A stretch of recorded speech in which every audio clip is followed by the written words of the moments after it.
two, 1 2 1 2. Hello, hello, hello. Hello, hello. Testing, testing, testing. 1 2. Testing 1 2.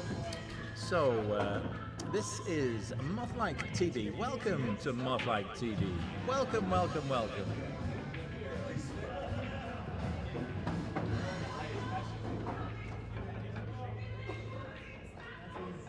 What?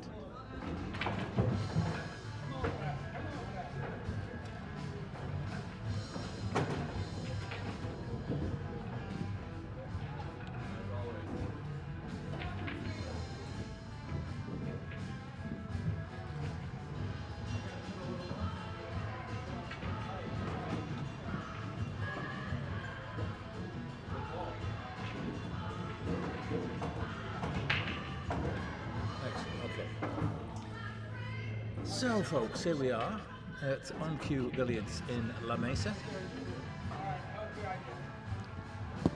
and you're just watching a little bit of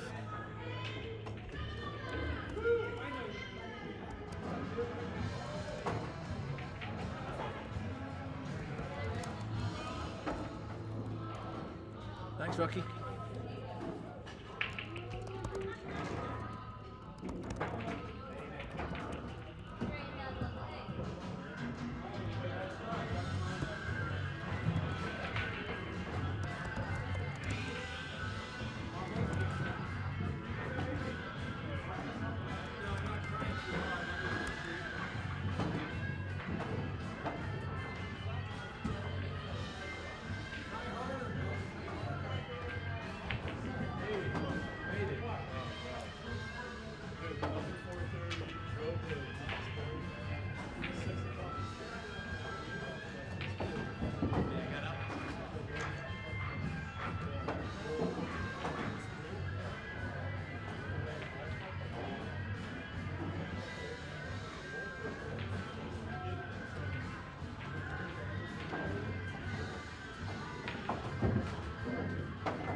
I grabbed this thing out, and I only had to go 80 feet, but I thought the roller coaster was half-day.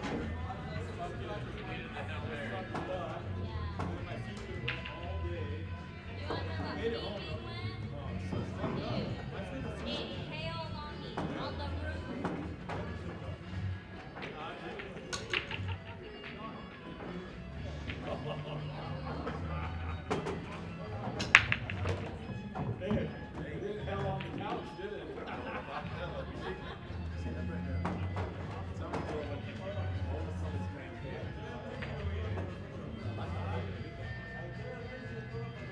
they're all supposed to come out. Maybe I put up on YouTube.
It's encouraging anyway that I've got great work.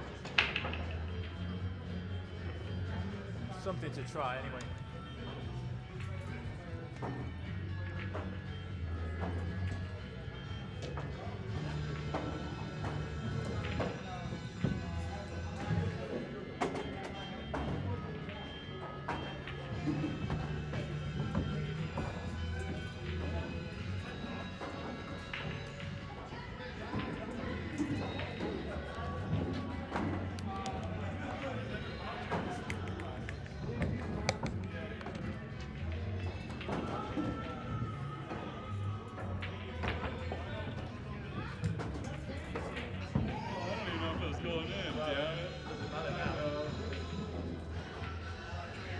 It looked like it was going, but it stopped. You should always let it drop. Yeah, I know. It looked like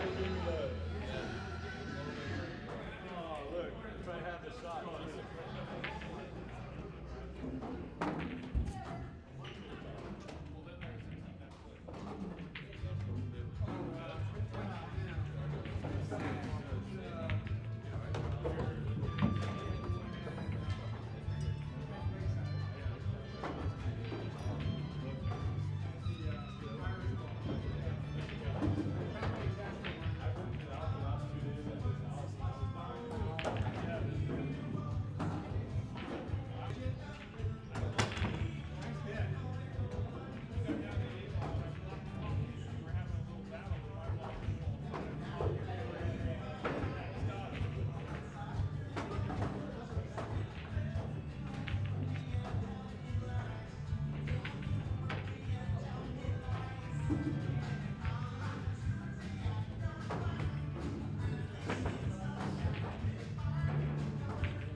What have you done?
Get a crack on us.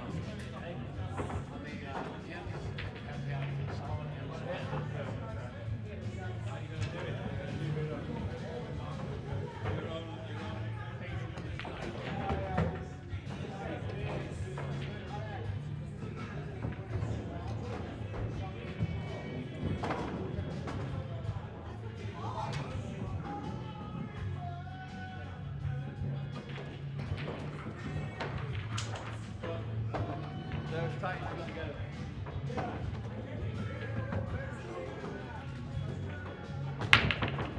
Straight in the side. You've got to find a solution to that. You can't just be scratching straight in the side. That's a disaster. I know what it is.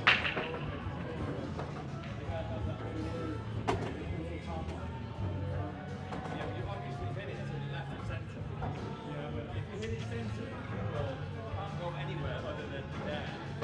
You can't go. If you hit it to full ball, if it goes in the side, you hit it to the left. Centre ball, well, whatever you want, but try and hit it full ball.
That's better. Just concentrate dead center.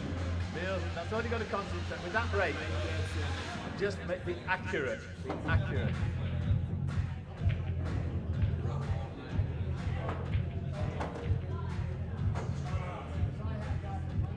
What's the matter now?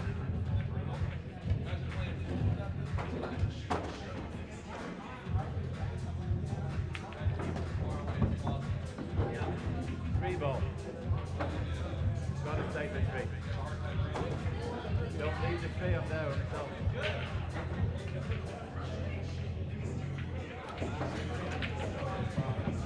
I see, you're getting the four out. Okay.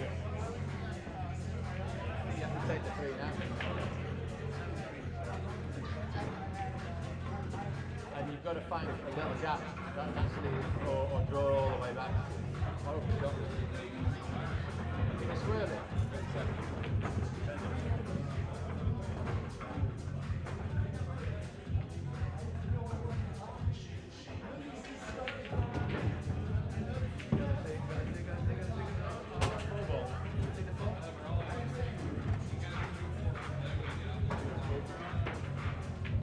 That one.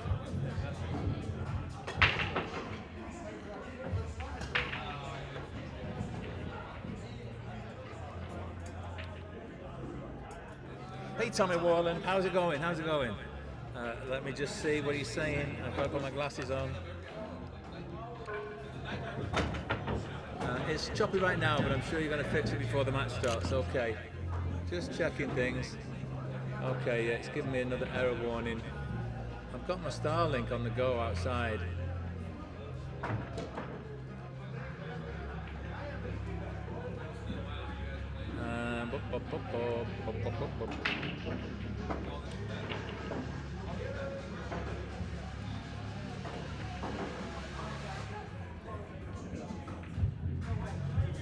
Yeah, I'm getting the same warning here. I just wonder if I can flick over to another.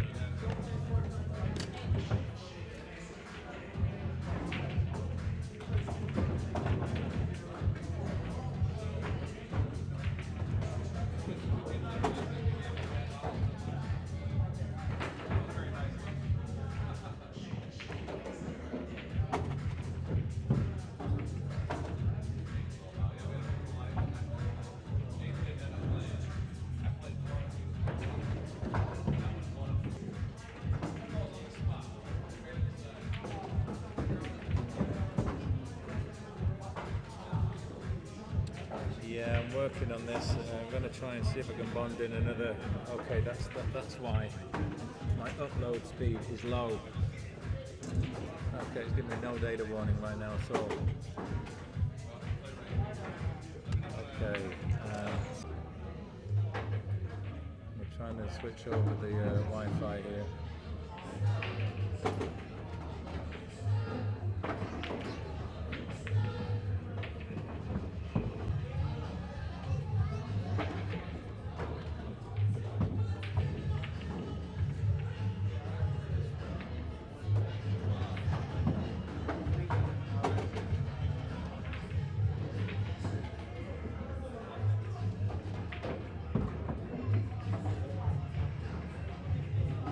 Okay, so let's see.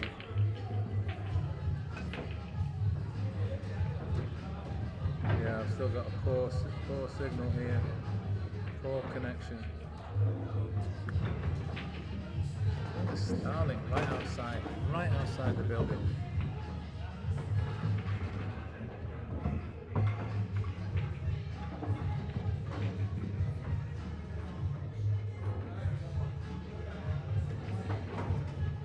Testing live streaming. Okay, that's looking acceptable on my phone. But YouTube is giving me the warning.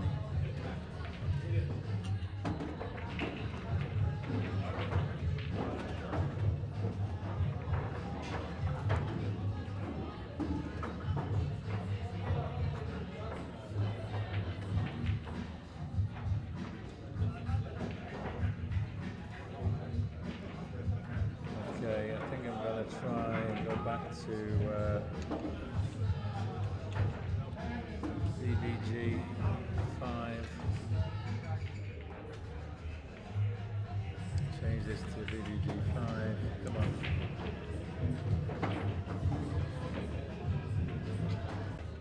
Okay, so hey Tommy, I'm pretty much at the extent of my capacity right now. Just gonna test something here.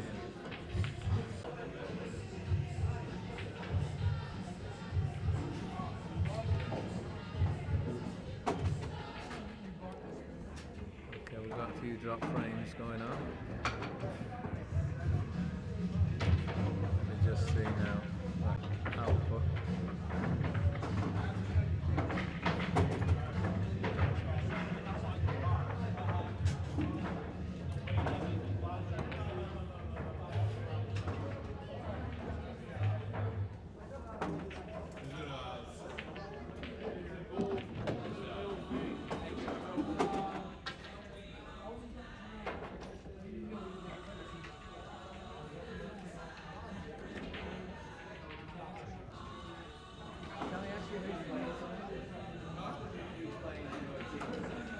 Got the list here. That's Jonathan Smith, right? Yeah. Yeah. Ray, Jamie, and Aaron. Okay, awesome. Thanks. I'll get that set up. Hey, Brian. I'm doing good. So I'll try and use a Starlink today. We've got the van backed up outside. Yeah, I see him.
Keon 528. Jamie McKeon 528. That's the clear. Feel how heavy it is. There's absolutely no weight in it.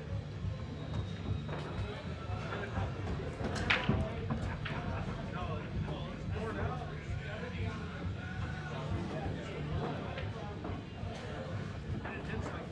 David. No. Aaron Lynch 518.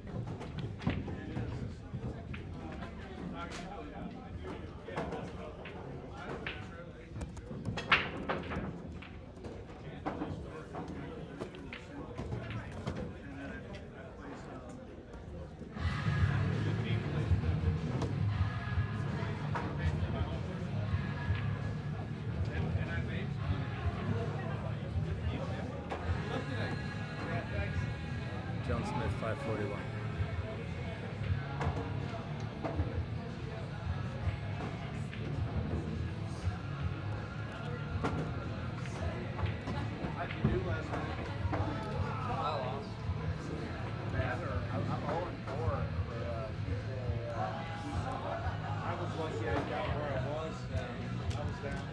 by 30 before I got my shit together. And I made it 14-6. Yeah, I still needed 20 balls for me to even beat the guy. So he shot really well, and I wasn't shooting real well. Yeah. All those guys, a lot of those guys come in early, and that's all they do is pound balls. Yeah. Okay, They get Brian, on can I borrow your phone, please, Brian? and all that does is you get in there and you're behind, you go. Right. Yeah. You know. Yeah, I was gonna say mine.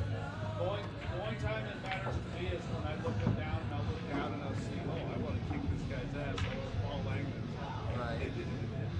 I'll bring someone to an A game. Or I come in and all I did was at home all afternoon hitting balls. Right. I didn't drive to Borrego that day. That's the worst. Driving to Borrego or working all day. They go down there. They start going out.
Yeah, sorry about the choppiness on the stream, guys. I'm trying my utmost here.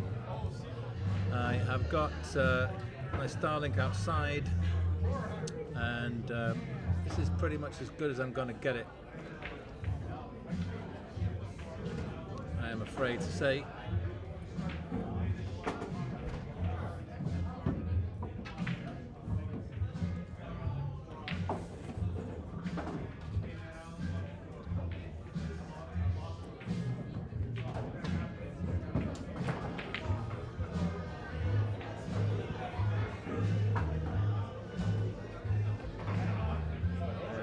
I could try one other thing. I could just try and use my phone's hotspot data. Let me try this. Okay, so we're gonna let's go more flight.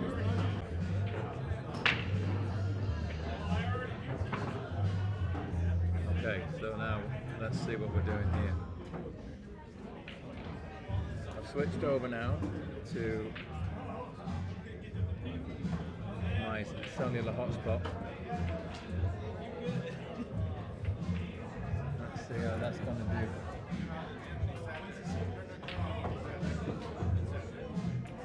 Okay, we've got an excellent collection.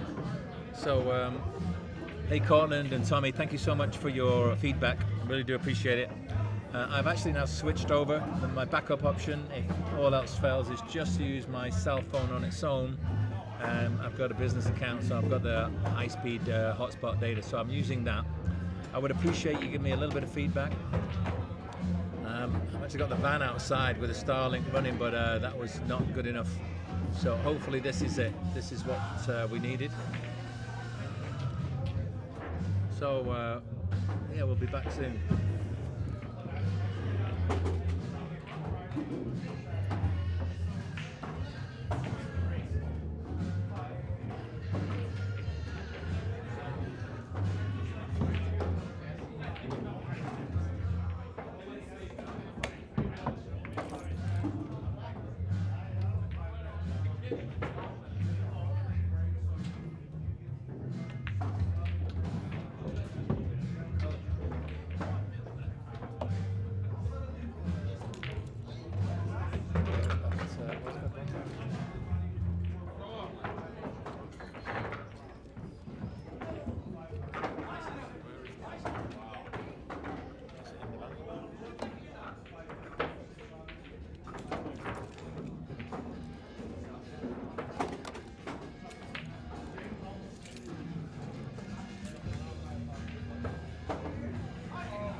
Hey Tommy, yeah, this is my default situation. It's always going to work, but I'm desperate to try and find alternates. So yeah, the Starlink. I think the issue is the dish, which is also the router, the wireless router. It's way in the front of the van. I've got the van all sealed up. It's acting like a bit of a Faraday cage, all the steel. And then I've got the glass doors at the back of the van, the glass wall here. So yeah, it's just giving me a bit of grief. So, going to continue to experiment and work on things, but hopefully this will keep us up and running tonight.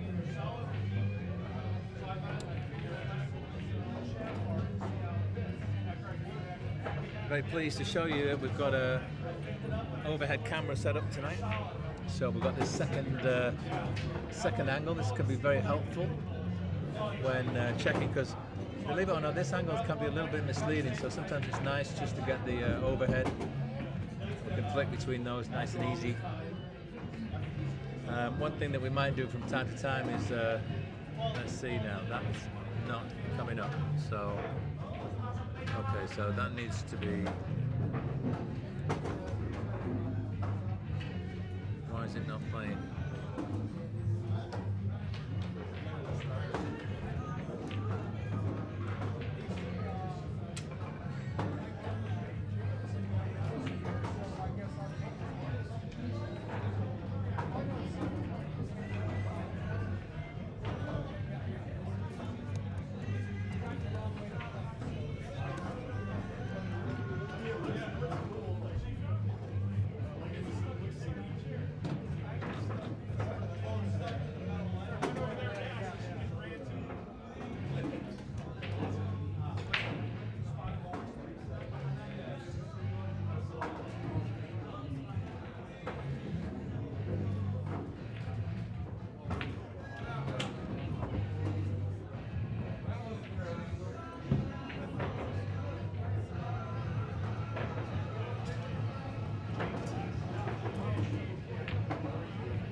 here. Okay, this one, configure the Stream Deck. We've got to go for the sub button. Let's see what the actions are. Okay.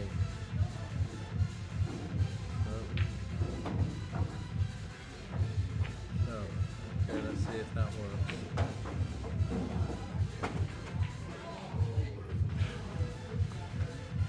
Yeah, there we go. So we'd be grateful if you would consider subscribing. There we go. And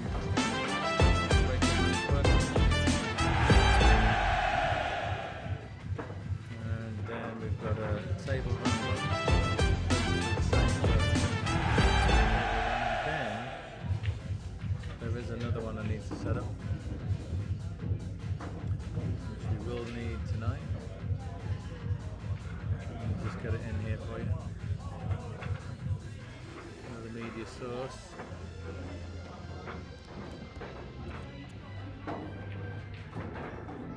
Let's find it.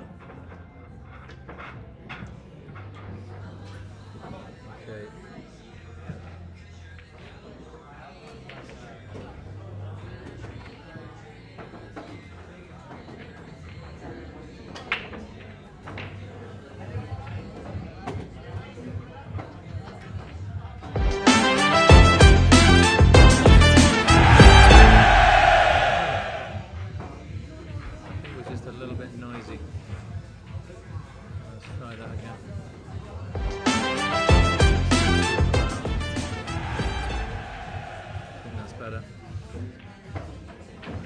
Okay, and then turn that guy off. And look at the Stream Deck. We need another multi-function here. And it's going to be source visibility. Now we're going to show paintball. And it's called On the Hill. And then we're going to have a delay of 8,000 milliseconds. And then we're going to have source visibility. It's going to be hide this time. 8-ball, league, and hill. Okay, so now just have to call that button something. And it's called On Hill. There we go. Let's see if that's working. There we go. It's not too loud. That's what happens when people get on the hill. Okay, right. So I think we've got what we needed. Last thing I'm going to do is dial in a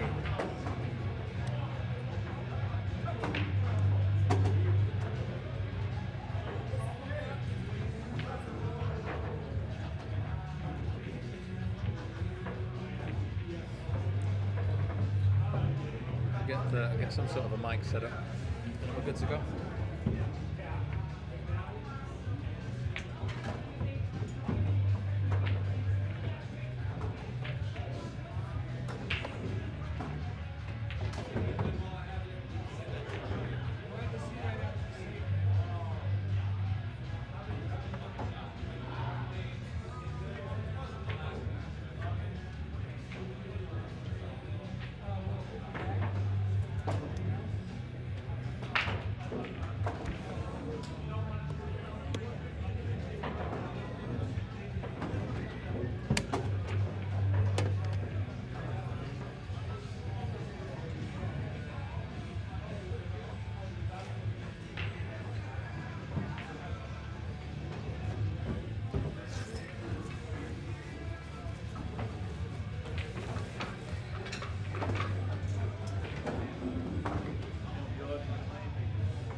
2. Okay. Need to do something with the volumizer here in the room. 1 2 1 1 2 1 1 2. Testing, testing. Okay, just switched over to a wireless mic here. Hopefully it cuts down on some of the extraneous noise from the room. Although I can't eliminate that entirely, unfortunately. But hopefully you can hear me okay. Give me a little thumbs up if you can hear me okay, guys, and I'm not deafening you. I'm not over-modulating. It'd be appreciated. And I think we're about good to go. So I'm just going to set up the first round match. And it is Brian against Ray. So that's Brian Rooley, 538 Fargo. And Ray Perry. Is Ray for 494? I just want to check that. I think that might be inaccurate. No, that is correct. Ray is indeed a 494. So about 40 points in it. It's not a great deal of difference in one game of 8 ball. Oh, thank you. It's anybody's game, really.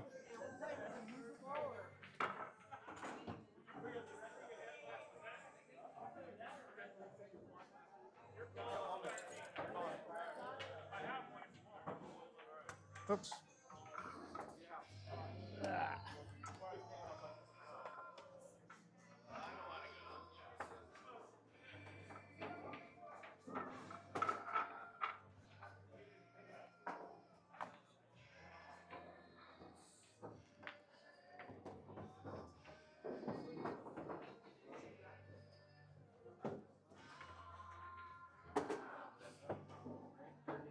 So I believe it's time. Yeah, Brian. Time.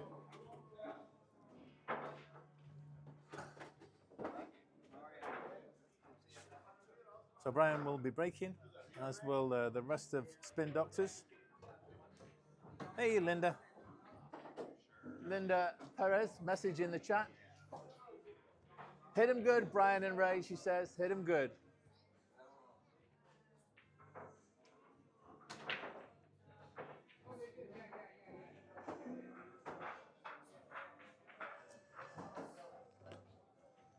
Message from Linda Perez telling you to hit him good. Thank you. He says, thank you, Linda. Hey there, Linda. I've not seen you for ages. Where have you been? We've got to get some pooling. Let's get some pooling. Yeah? You're going to play in the Lucasi West Coast Tour? Weekend after next? Going to be a lot of fun here at On Cue. I'm going to play in it. I'm also going to be streaming. I'll be the secondary streamer. You're playing Ray? Yeah.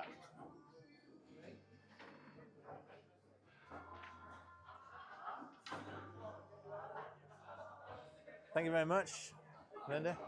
We had a little bit of teething issues, but as ever, Tommy Woodland was there, our technical director, to give us some pointers. So here we go.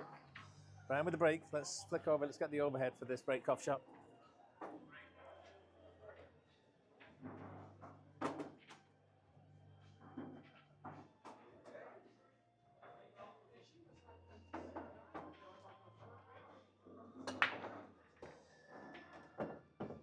That's a nice break. A couple of balls down, one strike, one solid. And not a bad little layout, the way things look. Just looking right now, the 6 and 11, slightly congested. You can see there. And also this bottom left pocket, you've got the 3 stripes all around. I'm not sure. It might be maybe Jesse. You've got a jacket? Yeah. Yes. Sorry about that. I just Jesse getting his jacket off one of our opponent's stools. I'm not. I will be working. Oh shit! But kick some ass and bring your A game. Well, I'll definitely try.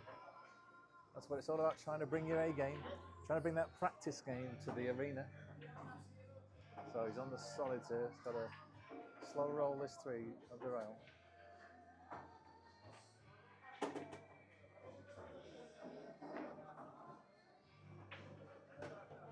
Did good there. I think he's got the 6 here. Let's just have a little overhead PP. I think he can make this.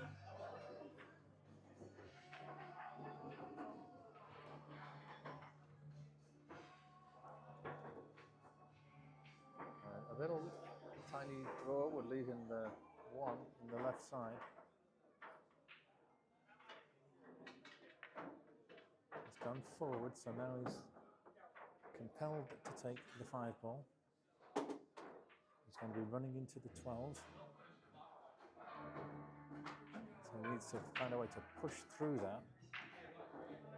Not sure in this angle if that 7 goes up table.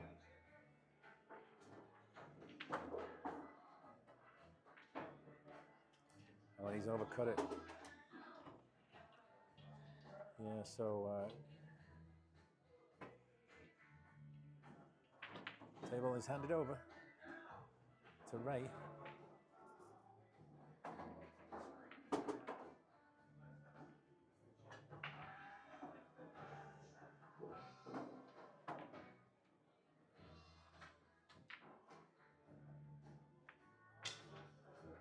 And his first shot, he's not quite got his arm in. Hands the table back to Brian now. I think the 7's blocked in the bottom right. And you can't quite see this 5, the 1's just in the way. You may have to do some sort of a swerve.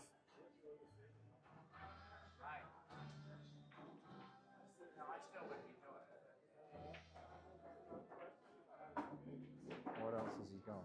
I mean, I don't think the 1's available anywhere. The 7, it's a super thin cut to try and make a combo out of the 7. It is makeable, but it's so thin. He's looking at it now.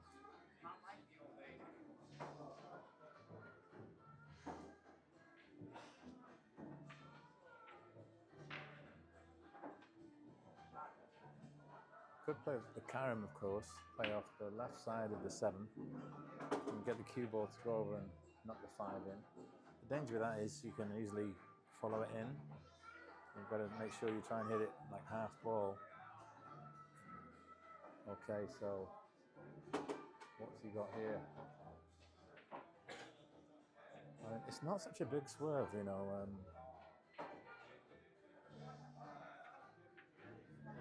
I reckon he could make that swerve pretty easily without jacking up too high. You just need to swerve to the right-hand side of the 5 the way you see it. And the spin's going to be running English, so it's going to get the cue ball out of there and back up table. I think you've got to go for the swerve here. But now he's playing the 7, going to call the 5 here.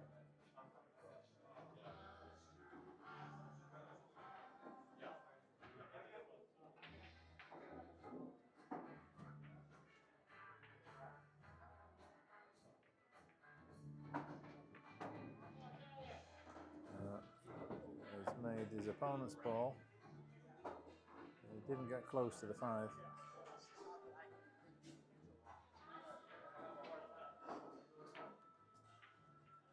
So what is it left? It's only the 11 that Ray can see from an offensive position.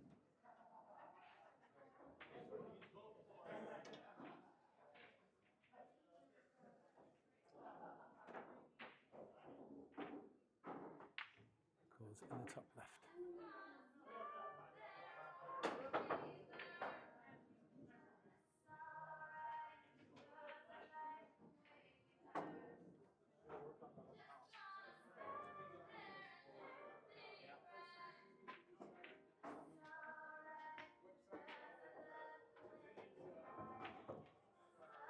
That's a nice pot. He lost the cue ball ever so slightly. I think he still can make this 13, however. And that's got to be the shot now. Pretty skinny, but if you can avoid the right centre pocket,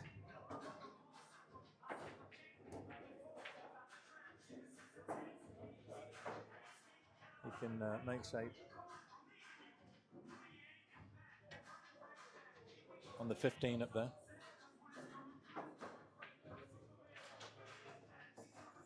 But I did say he had to avoid that right centre pocket.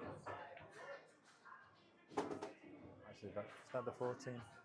Terrible, you know, Brian and I are both colourblind. That, on this ball set, it's the 14 and 15 I struggle with, and the 6 and 7, not so much. It's funny when it's a stripe, how it makes it harder. So with the ball in hand here, what's he doing? He's taking the 6. So I guess he's going to go 6, 5, 1, 8.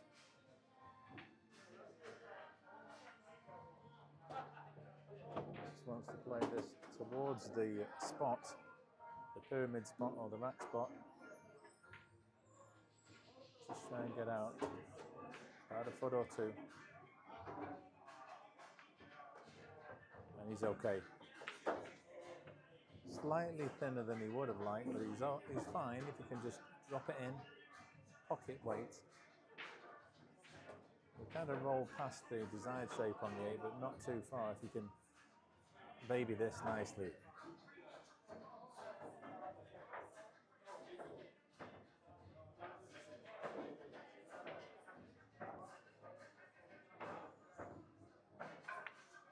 Or chose to play using the rails. And he's just underhit it for the side. He's got a slightly funny angle for the corner. What's it going to be, Ryan?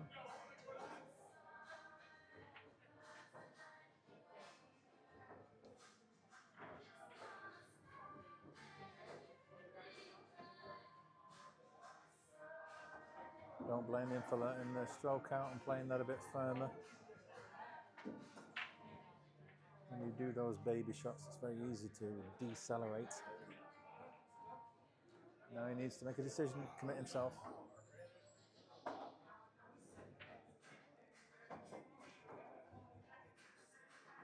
Looking at the cut.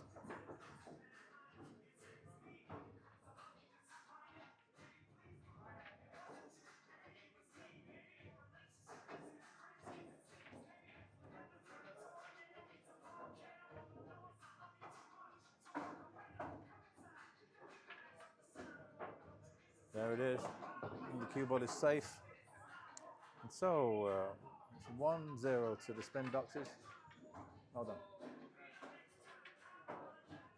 Coming up next, it's Wayne. Bad shape on the getting on the. Yeah, I ball, think you did the right thing, letting your stroke out. It's possible to baby it and decel. Yeah, but the shot here, I can't too steep. I wanted to come more here. I get it. Float up a little bit for the 8 Yeah. on the side. Yeah. That's what I was playing. But you did a nice job. Nice job. And so now it's Wayne. Who's the opponent? It is John. Wayne against John. There we go.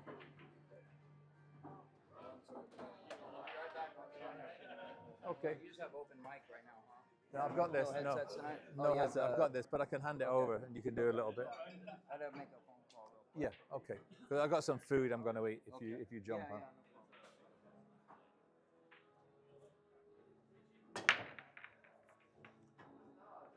problem. Anything cooking? No, it's dry for Wayne. Dry, dry, dry. So let's see how many of you are here. So I've got 11 of you viewing concurrently. It's telling me that I've got an excellent stream. Stream health is good, so fingers crossed it stays that way. And one thing I'd be interested to know is if anyone here is new to the channel and not an existing subscriber, we'd be very, very grateful if you'd consider subscribing. It makes the world of difference to us here. Helps promote us in the YouTube algorithm. Just like any form of engagement, if you give us a like, I mean, that's awesome if you give us a like. And if you put messages in the chat, you engage, interact with us, that's also wonderful. And we are dedicated to bringing you the best quality stream that we can. Of course, it's free of charge, as is all of YouTube, but we survive and thrive by engagement from the viewers. So if you're watching and you're enjoying what you're watching, I'd politely ask you to like the video. And if you're not a subscriber, click that subscribe and you'll be notified every time I go live. Thank you very much. So John, on the strikes now.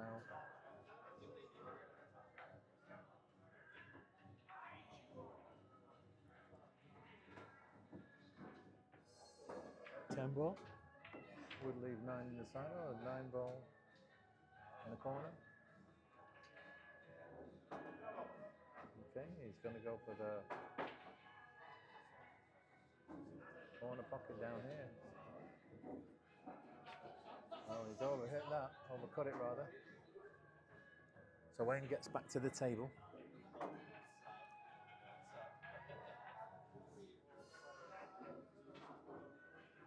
We can play down for the 4 ball here.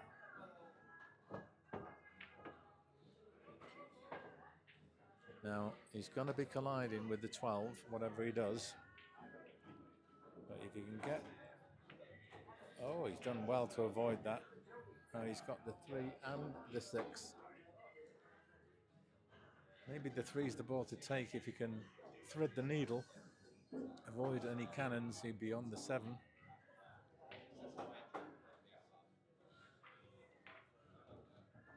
Oh, and he's just dogged it. So John's back at the table. Got a slight issue with his 12 ball now. Obviously we'll go in the bottom right corner pocket. As you look at your screen there. Going for this 10, nice shot there. I think it's the 11 coming next. So you can actually play for the 12 off this and get rid of the 1 ball which has got slight obstructions.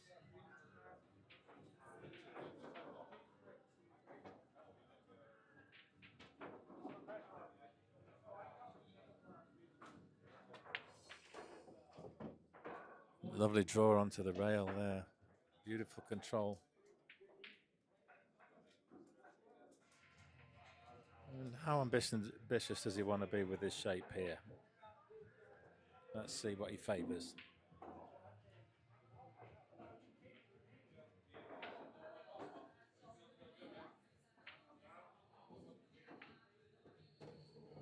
Yeah, fairly conservative, and I don't blame him for that. He could make this follow forward. He just has to be cautious with the position of the 1 ball. It's some sort of a guardian protecting the 9 a little bit. But I think he can get far enough up the table to have a shot at the 9. Well, I'm not sure if he can make it from here. Definitely bank it in the top right, but no, he's calling that bottom left. So he does have an angle to try and get down. He could get short side of that 8 into the corner pocket, but he misses. Did manage to get his cannon on the 8 though. So Wayne back to the table one more time. And I would suggest to you,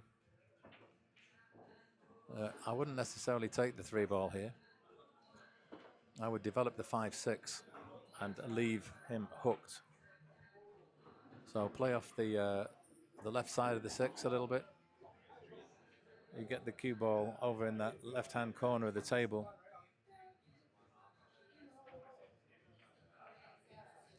I would have hit him a bit more than that because you've got to get the 5-6 open. And now even if he were to get ball in hand, which he won't because he can hit the ball, he's going to have another go at those. Just where the 9 was, it was just offering itself a chance, a free chance for Wayne to open up those last 2 safe balls that he's got on the table.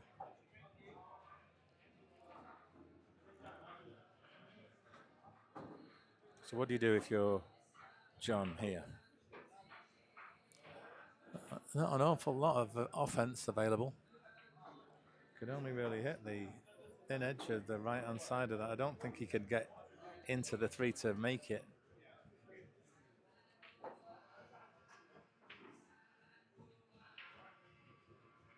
Just wants to try and get the 13 out, but he's caught it so thin. He's left it where it is. So I'd say play the 1, break open the 5-6.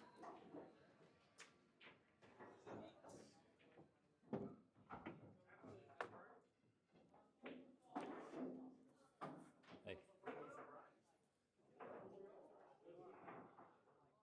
He's a bit skinny on this 5. He's not going to be able to stay on the 6 off it.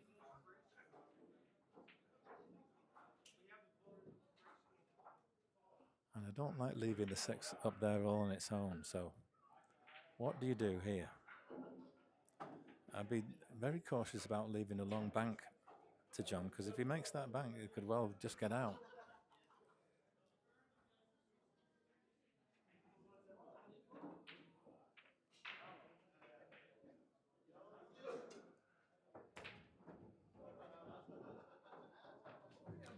Okay, so he's taking the 5.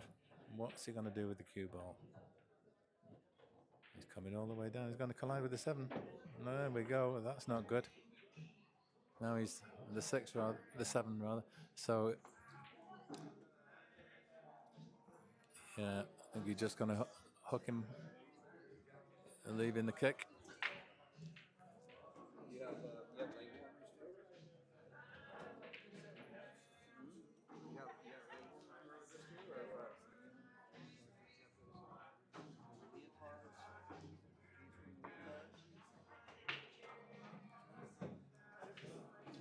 Thank you, Mike.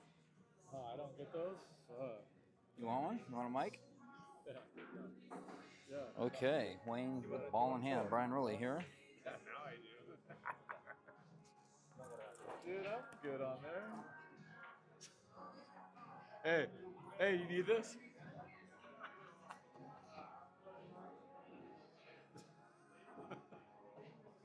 Okay, tough to play here. I would think just banging the 6 down and getting it close so you can use the 6 as a breakout. But he can't really get safe into it, so. I would do that. I'll do what you say. Yeah. So he's popping the 7 as long as he doesn't touch the 6 or the 9. That's a good shot. Yeah, it is a great shot. That's a better shot. That's a good shot. Yeah. Nice shot, Wayne. There is a cut available, but.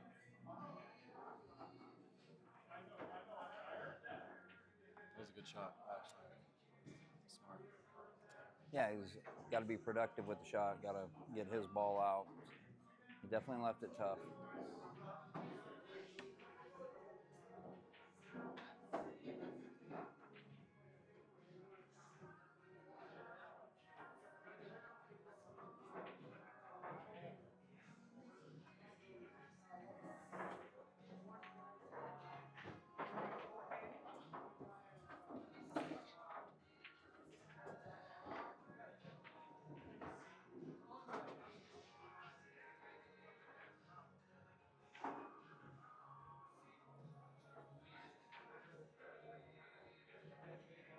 Ooh, John going for the shot and drains it.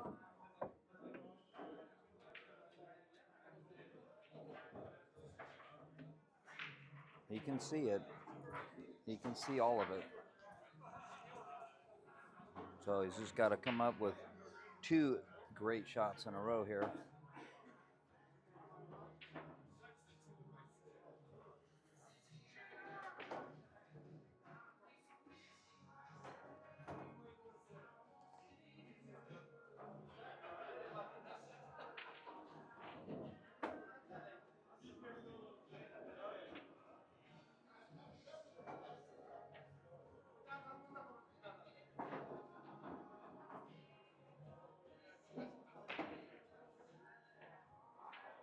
Well, he's kind of cueing high and hitting down on the ball. Did not work out well. Wayne got to go back up and down the table twice here.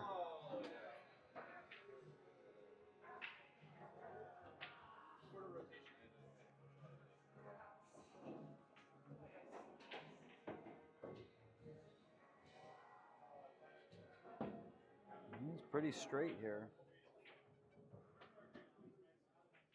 I think he's gonna got a little bit of an angle to cheat it. Come around. Nice shot. Nice stroke.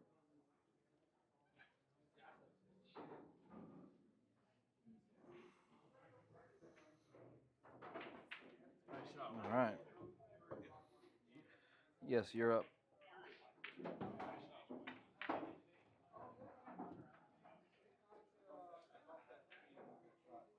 Nice job, Wayne. And we have Jesse playing Aaron.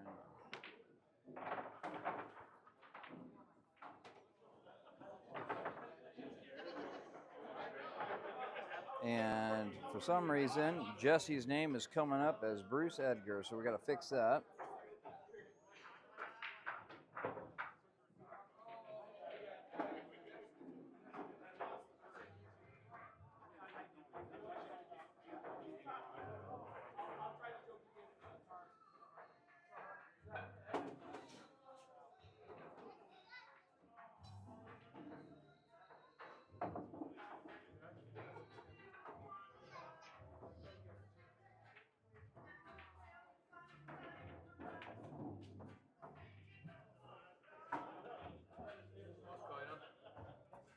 You have Bruce Edgar on here. Oh, you don't need to do that.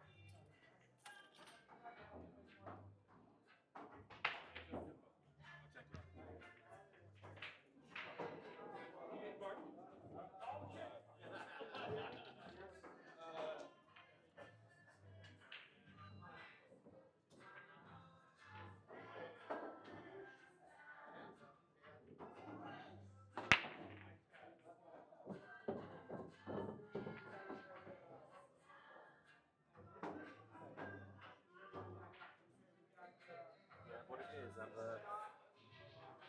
linked the scores from 10 ball to 8 ball, and it's something I need to go back and undo. So every time we have a 10 ball game, I have to change it from Jesse to Bruce. and then when we have 8 ball, I've got to change it back from Bruce to thing.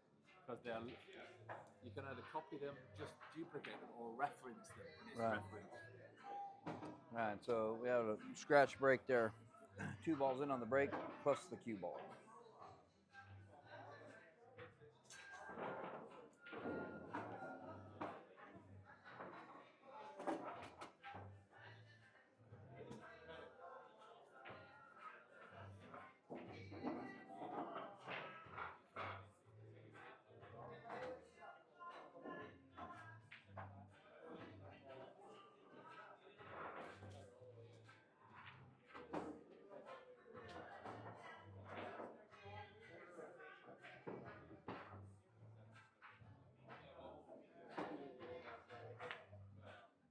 Oh, missing the opening ball and hand shot. Table is open. The 1 ball and the 12 ball are down. Or is it the 1 and the 10? 1 and the 12 are down. Jesse's choice.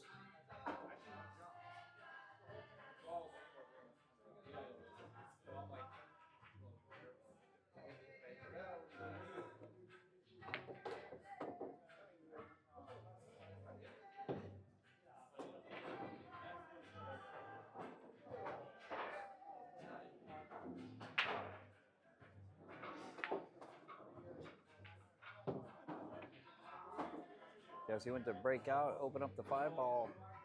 Cue ball got wedged in behind it. Safed himself.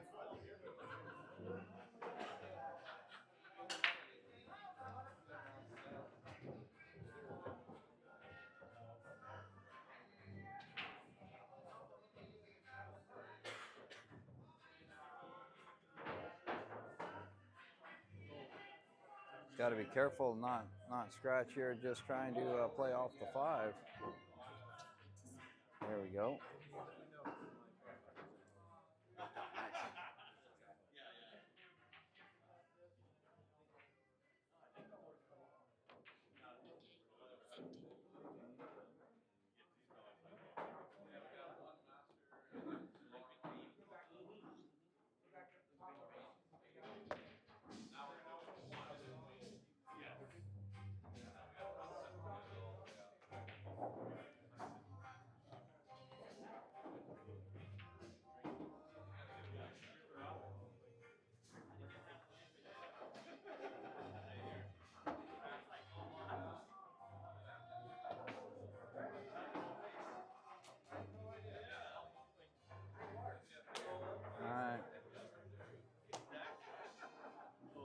Jesse's going to open up spinning this 5-ball in. Playing the 2-ball second. I think he'd be playing the 5-2. And on the 2, depending on his angle, he might want to try to come out and open up that 6. Okay, he might be shooting the 7 on the side now. Cue ball got a little loose on that one.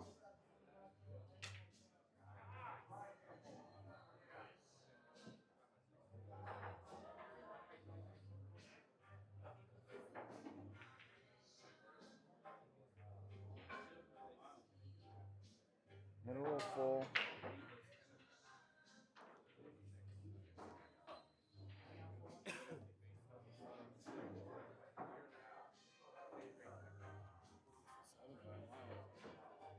So Aaron got the 15 ball here to deal with, which is right below the 8 ball. Tough to clear the 14 and shape anything else off that 14 with the 6 being where it is. The 6 is definitely making it difficult to clear the 14. Might see him come down here. He's got a good angle right now for the 13 on the side to come one round.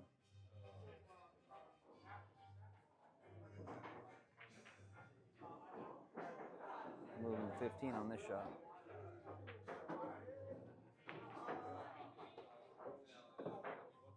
That opened up nicely.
Tricky 11 ball here. You're going to have to shoot it up table.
Oh, that was close.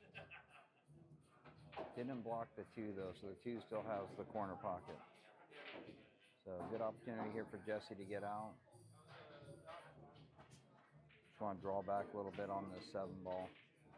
Don't want to stun too hard because you don't want to go track over too far to the left side pocket. He's going to take the 2 instead. Cue ball going to come down below the 8 or stay above the 8? Coming down below the 8.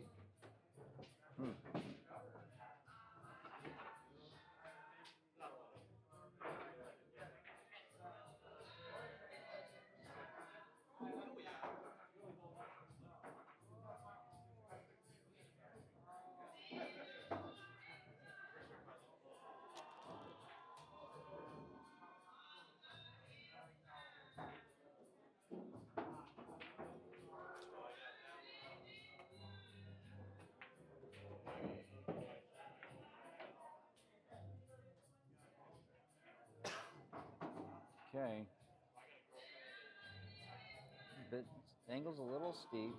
Probably wants to just go back and forth, stay above the side pockets, just take the longer shot. That's what he's looking at doing.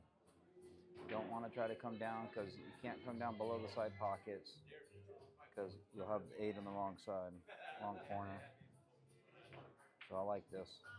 I like this a lot. Good shot. Good way to play it.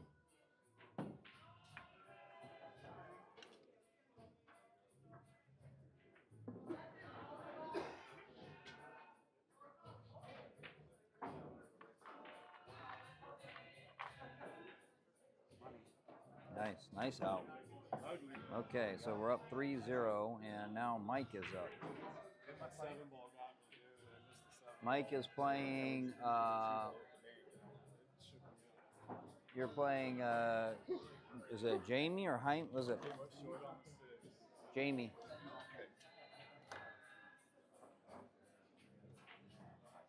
I came a little short. I wanted to draw back. Shaky.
Okay, Mike Holt up.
Everything's pretty much open.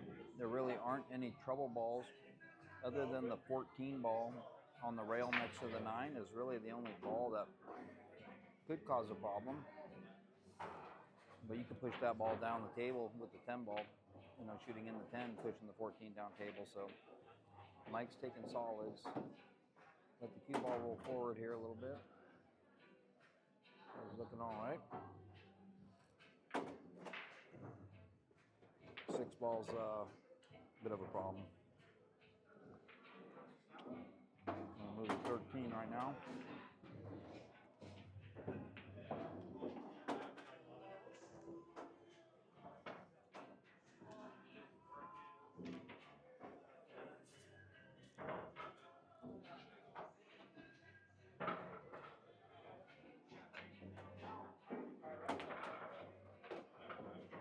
Nice stroke. Nice stroke. You had to punch through it. Had a nice little punch fall because you had to have a short stroke. You had to keep it punchy.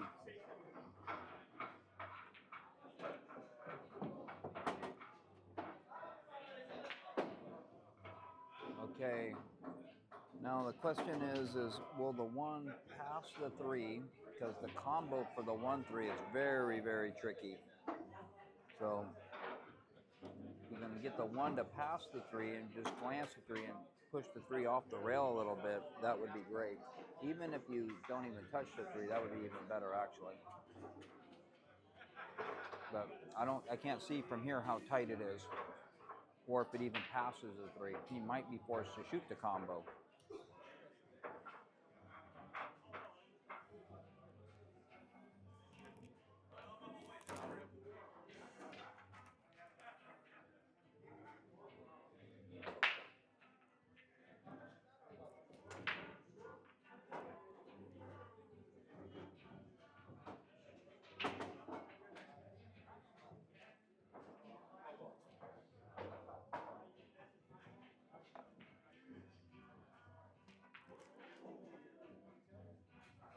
Called the 1. Oh, locked it up. I didn't walk around and have a look. I just thought it's over the pocket. But if I'd have looked, I could have just played for the 3. Crazy. So the table's been turned over, and Jamie opening up with a thin cut on the 11.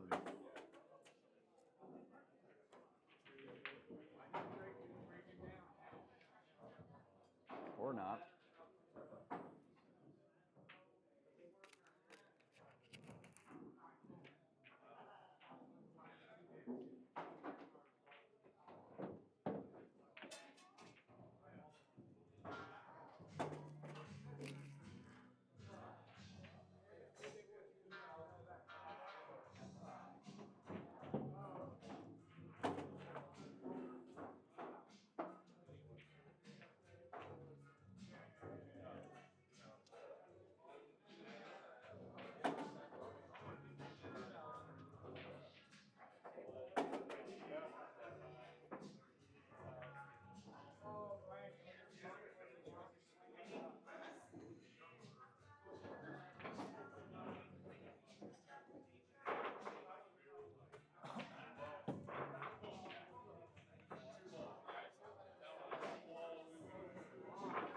It's kind of a bad leave here. See what is he able to shoot the 13 in? I think he's crossed up here. And he's got a little bit of a wild cue ball here. I'll let the cue ball loose here. Got the 13 inside. Is he playing the 14 off the 13? Oh, very clever shot. Did he call that? He called the side.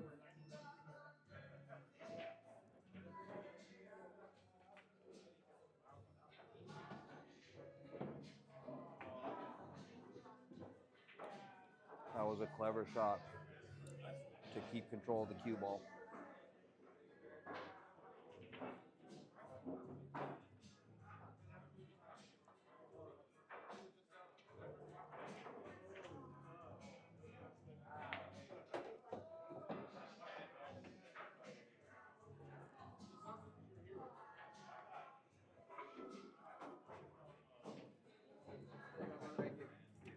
Okay, so now we have Jesse up.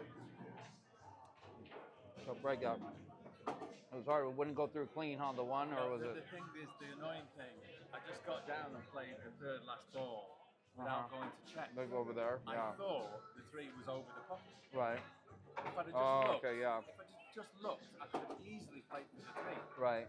But instead I just played the shot, I thought, oh, I can just do the combo. Right. Well, the combo wasn't on, and the ball was so tight. Right. To make a, could have tried a combo. Yeah, the combo wasn't a good. No. Combo But wasn't the, looking good at it's the frustrating thing is I've done all the hard work. all. Wayne's up.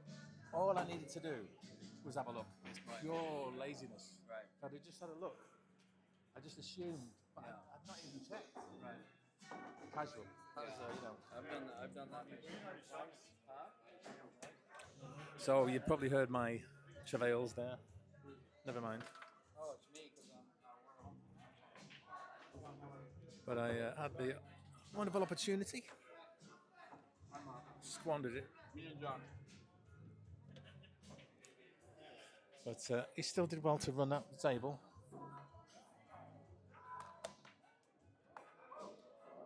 So let me see what's going on here. Right, so we're going to update that. So it's 3-1 now. I'm the only loser from the Spin Doctors in round 1. And it's now, who is it? John? Me and John. Right. Okay, so John and Brian. It's the visitors breaking all the way through this rack. This round, rather. So there's a lesson there. Guess what the lesson is? Always check. Never assume. Because if you assume, you make an ass out of you and me. Yeah, assuming is not a good thing to do. So let's just have a little look, see how many people are watching. There's 18 of you concurrently watching, that's great.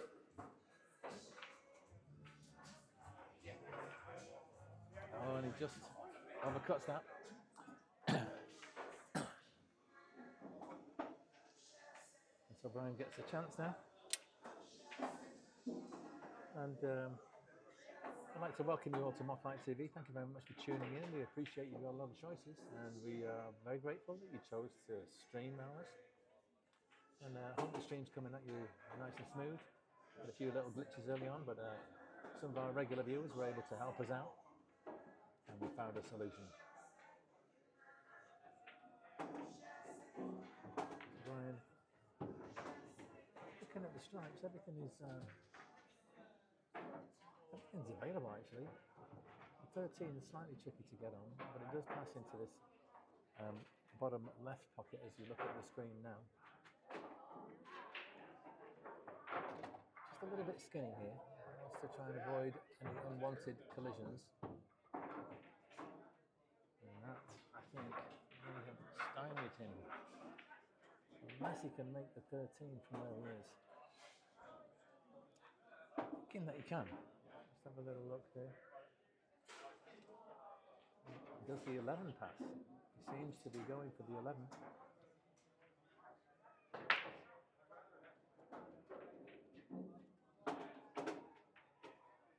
Oh yes, he made it. A little bit skinny now on this 12.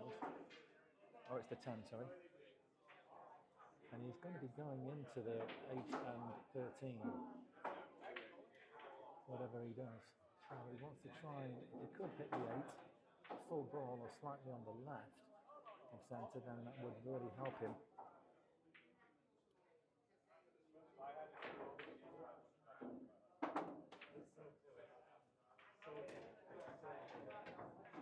Oh, he does a miscue. He was very disappointed with that one.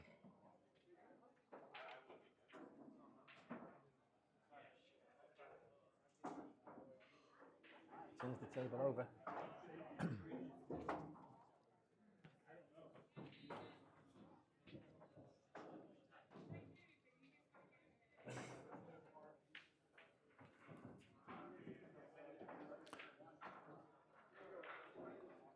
A little bit of a stretch for him here.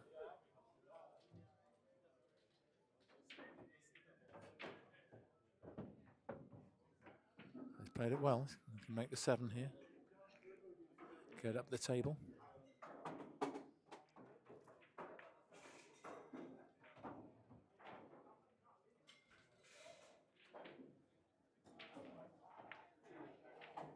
Oh, a little bit inaccurate there. Grazed the 14 ball on the way past, so turns over the table to Brian again, and now got an awkward queuing shot here. Tree topped over the 5. But he's got to go for the 13, I think. It's natural. He's in shape on the 14, and then he's got the 10 and the 8, so just got to make this.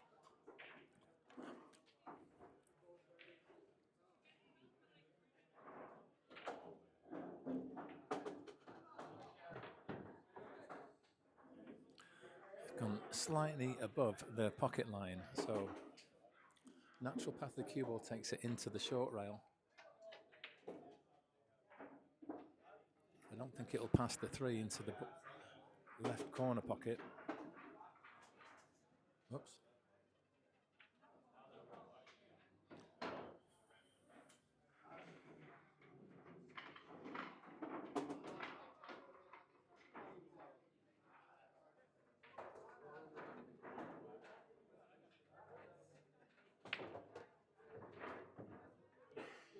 Well, he's done a looping shot there with a lot of topspin. Fortunately, he kissed the 3, otherwise that cue ball was running away all the way up the table, but he can cut this in to the bottom right. Let's just zoom in a little bit, give us a slightly clearer view of the table.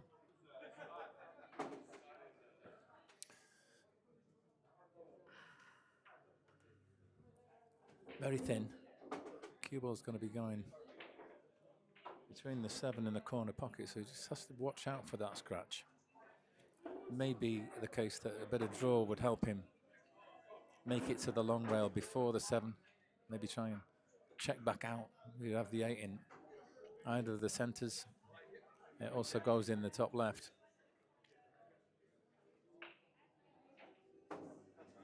Now he's looking to see if there's a gap.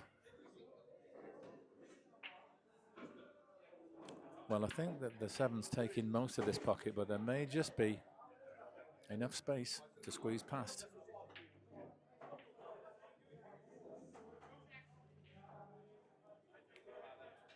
No, he's going to the right. I don't blame him.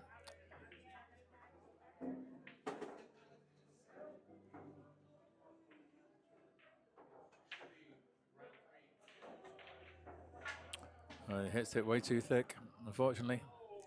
So he turns the table over, and now it's come up and just stuck itself to the 3 ball. Makes it slightly tricky for John. So once again, thank you all for tuning in. We've got 20 of you live viewers. And I wonder how many of you 20 are actually regulars who've been to Mothlight before. How many of you just discovered us for the first time? If so, we want to thank you for clicking on that link. And we'd humbly ask that you consider perhaps clicking on subscribe, because that really does help us bringing you this content. You can give us a like if you like what you're seeing. And maybe pop a little message in the chat, say hi. Tell us where you are, where you're watching from. Tell us who you are.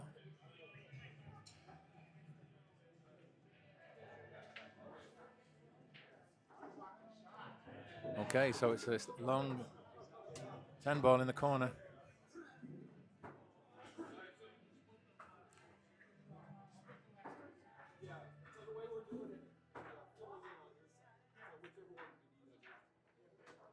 And now this 8 for 4-1 to the Spin Doctors.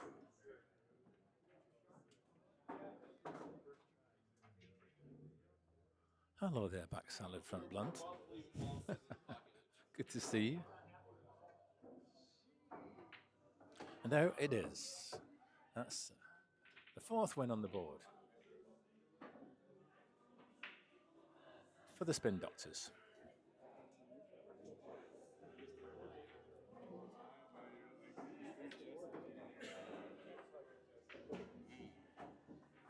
Jesse versus, what is that, 6? John. Oh no. Aaron.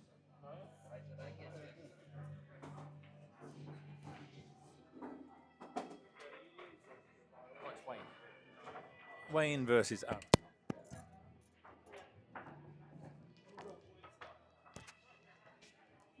Sorry about that, I'm throwing the microphone around.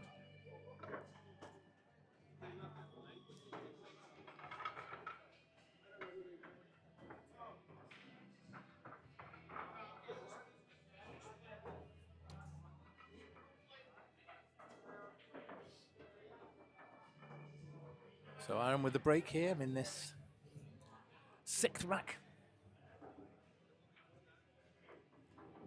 And here's a question for you guys. Which camera angle do you prefer? Do you like this camera angle, which is, I call it the overhead, or do you like this one, straight up the gun, straight up the middle of the table? Which is the preference?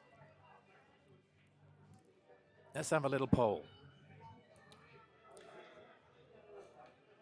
If you like this one, give us a thumbs up.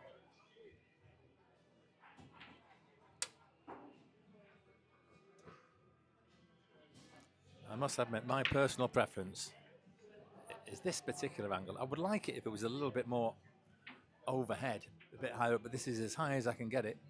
I've got a 13-foot high photographic stand, which is right against the window.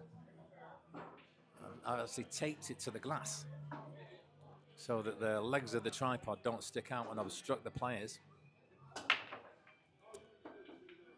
I just think this gives us a little bit more table real estate. That's going to go in the middle pocket. Ooh, nearly.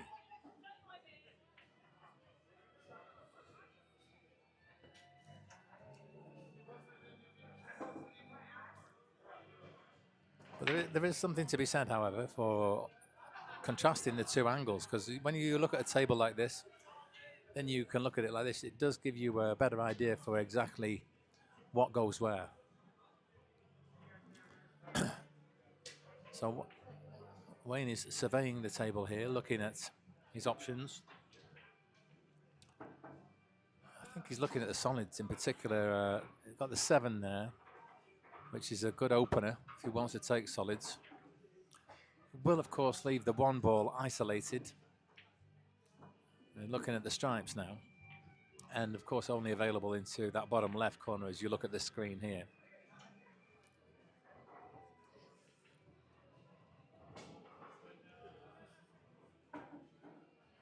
Okay, so it is the stripes. And once he takes this one, all the remaining stripes are in the right-hand side of the table as you're looking at that screen.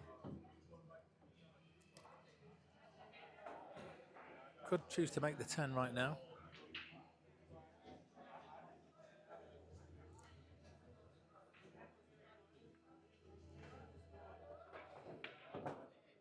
And these are sitting pretty, I must say. The 8's a little guarded, but it does go in that top right corner of your screens.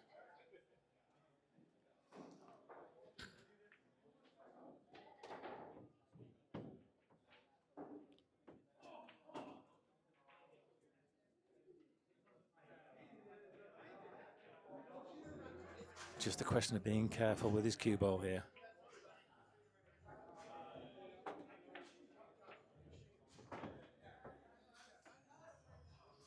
So which ball would you rather shape the 8 for? Well, I'd rather shape it off the 11, so I'd want to maybe play around with the 14 now. So come 2 rails around from this 15 ball, a little bit of right-hand English between the 8 and the 11, and then back towards the center of the table.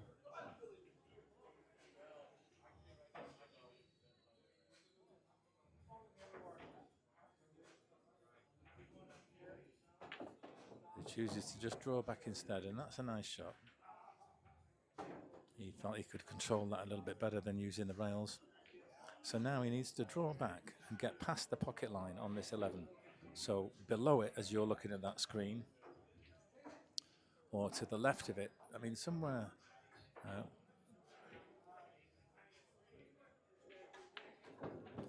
Well, he's only just pulled back a little. He's dead straight here, so he's going to have to draw back to get on the 8. Or he thinks he can follow forward. No, he just pinches a little bit of the pocket, and he's got round nicely for this 8 ball. So this will be for 5 racks to 1.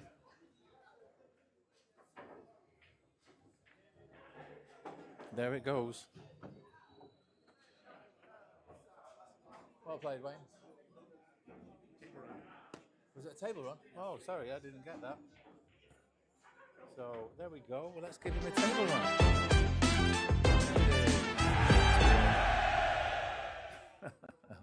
So next up, let's put that on here.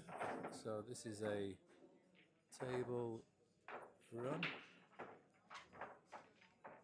And that is an L. So it's going to be Jesse against Jamie. Jamie with the break.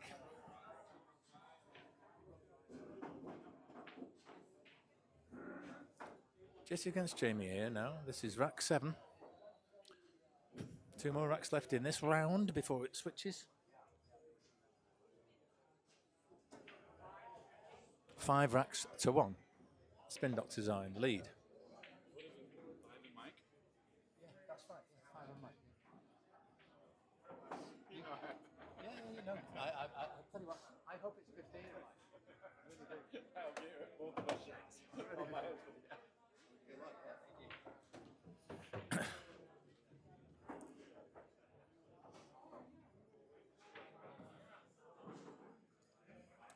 So let's see what sort of break Jamie's got here. Hey, you guys, chat's gone all quiet. There's 21 of you here. Can I have a bit of interaction, please? Don't mean to be pushy or demanding, but it would be very much appreciated if you could just drop a little message in that chat. Say who you are, where you're watching from. Be very, very much appreciated. 23 of you now. And if you've just discovered us for the first time, we'd be very grateful if you'd consider clicking that subscribe button and hitting the like. At the end of the day, we provide this content free of charge. All we ask in return is that you give us a little bit of appreciation if you like what you're seeing. It really does help us, help support us in the work we do here to keep this coming to you as a free service. And things like interactions, chat messages, likes, subscriptions, they all really, really help. Help support our work and help keep this channel going. So I'm sorry to pester you, but if you're there and I'm here, and I'd really appreciate it if you'd click that button. Hey there, Major Cali 619. Thanks so much for your message. Thanks for tuning in. Oh, that didn't drop. Wow. So it's an open table. I think one of each went down. So Jesse has his choice. What would you go for if you were playing right now? Give you a different angle to have a look at. I mean, the stripes are looking good, apart from the fact that the 7's covering this bottom left. 12's slightly tricky to get on. The 10 got that little guardian with the 2 nearby, but nothing insurmountable. Yeah, be inclined to take the stripes. I mean, if you take the solids, you've got a problem with the 5 straight away. But I think you could make an argument for either suit. But I think if it was me, I'd be going stripes here.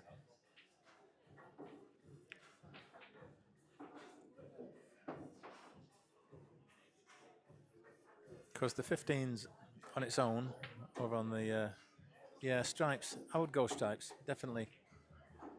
He's going to kick off here. Wants to try and see if he can shape the, oh, what's he done here? Well, he's not in the best position. I don't know if he can combo the 9 in with that 10. I think the 5's blocking it. And he's not got anything else to go for, so he lost the cue ball straight out with a gun. Okay, he can make this. I'm just having a look here. You can see if he can cut it just right. He's just got to miss the 5, just miss the 5, and then he will definitely knock the 9 in. Even though it's fairly deep in the jaws of that pocket. Gilbert's going to be coming all the way down here. He's got it to, oh dear. Oh dear, oh dear. Dear, oh dear, oh dear. Yeah, solids now. Yeah, I like it. You see, unfortunately, he lost the cue ball, and I'm a firm believer that scratches, it's never bad luck. A scratch is never bad luck. The pockets are always there. It goes by it, yeah. So now he's, Jamie's going to do a little combo here. That's improving his prospects. Now all the solids are available as well. So it's a question of just minding your P's and Q's. And he did that exactly that to me. I broke and ran 5 balls, missed the 6th ball, and he ran the rest. So very capable. Just got to maintain discipline, keep the cue ball tight.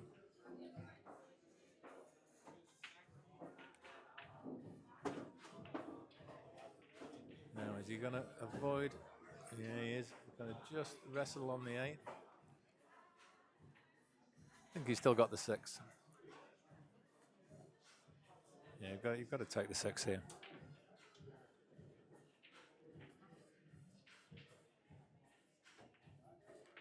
Oh, but he's overcut it. Now, what's he left? I think it's got to be the 10 ball for Jess. But shaping the next ball is not going to be straightforward. I think the 15 would go all the way up past the 7. But in order to get on it, you'd either have to really baby the 10, or perhaps try and go twice across the table to get back over there. Not easy. You could try and put a lot of left English on this, run the cue ball around 3 rails, shape that 13 in the bottom left. Yeah, I quite like that one.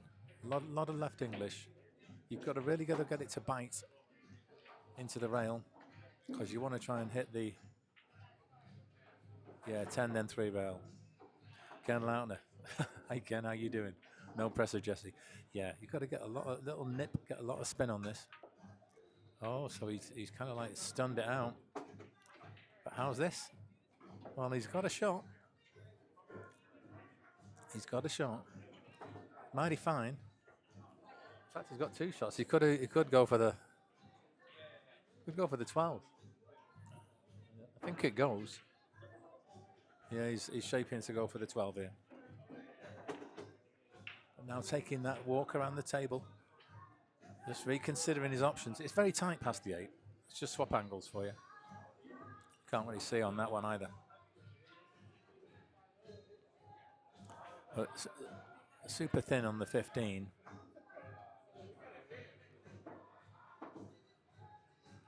If he can make that 12, it'd be most likely colliding with the 3. He's back to looking at the 15.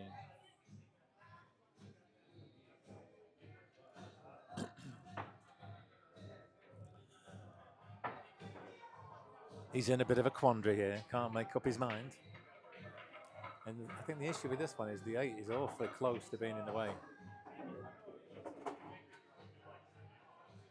And this one, I think there's a good chance he could put a bit of bottom and left on the cue ball, because I think he can get at that like 7 o'clock position on the clock face of the cue ball as he's cueing off the rail. You can hit that diamond, 1 diamond to the left of the bottom center pocket, and then spin back. Oh no, didn't quite get the spin on there. Yeah, he had to get a little bit more bite on there. Oh, I tell you what, Major, it's so easy when you're not shooting. I've never miscued, I've never missed a ball from the commentary position. My imagination always enables me to play perfectly. But when you're on the table, it's a different story. We all know that. So Jamie's got this chance now to finish these off. 3 simple balls between him and his second rack win of the night. He's the only one of Blues cues to get on the board so far. Yeah, I think you're right. I think if he had a bit of left on there, it'd have been all good. So this 8 ball for 5-2, and then I'll be up next. So commentary will cease unless I can get my mate Brian to come and do a bit. There it is, 5-2. And now it's Mike against Ray. Mike against Ray, here we go.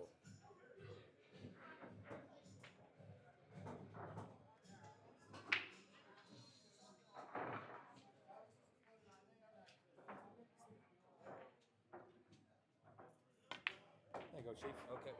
I've done the scoreboard. All right. All right, next up we have Ray versus Holte.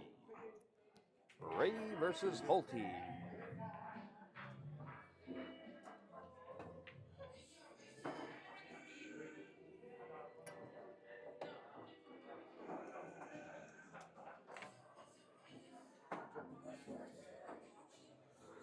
want to change camera angles, you can do that. Okay. All right. And there's a new button which I've got. It says sub button. Press that. You get a. Subscribe. Okay. Got it. And then when we finally get around to it, there's an on the hill button. Well, we'll worry about that later. All right. All right. Mike Holt versus Ray Perry. Score now is 5-2.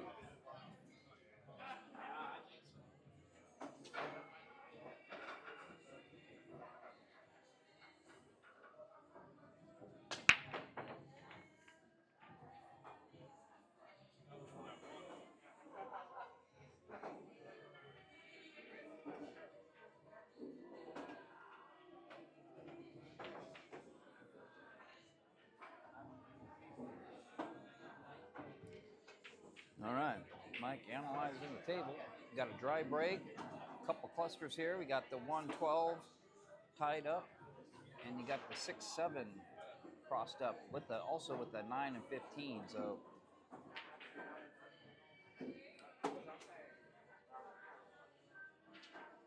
definitely a difficult rack. A little bit of moving around for both solids and stripes. Got to position some balls here if you're going to try to run out.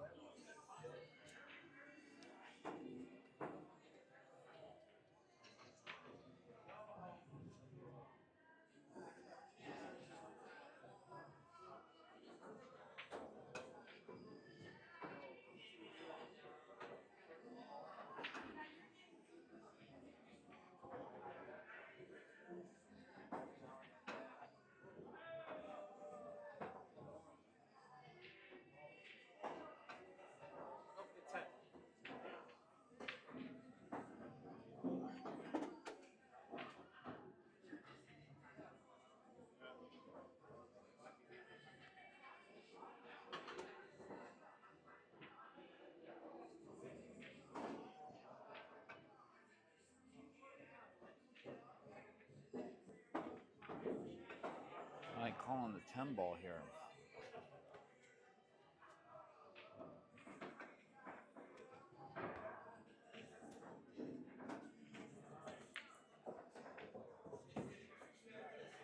He's okay though. He still has the 14.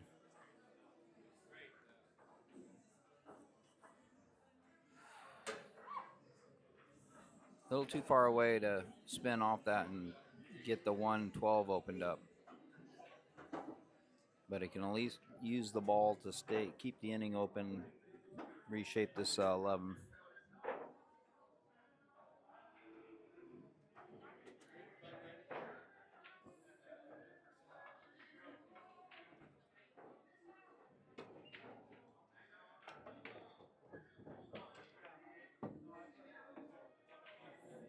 Ken Lautner in the chat. Hey, Ken, how are you?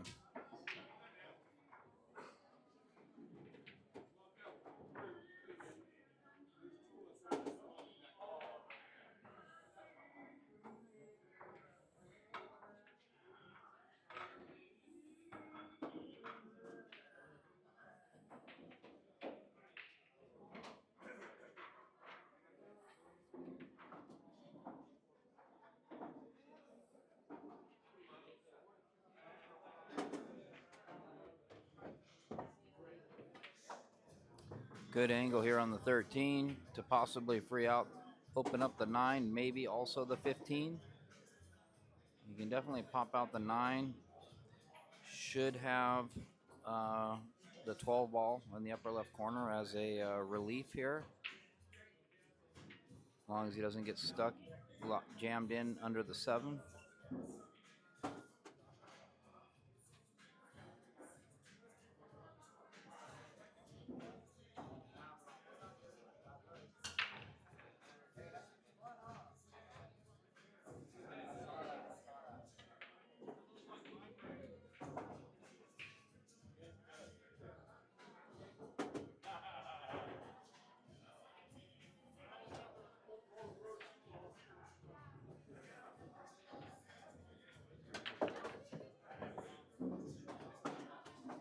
Okay, is he okay? He is okay. He's got that 12 ball.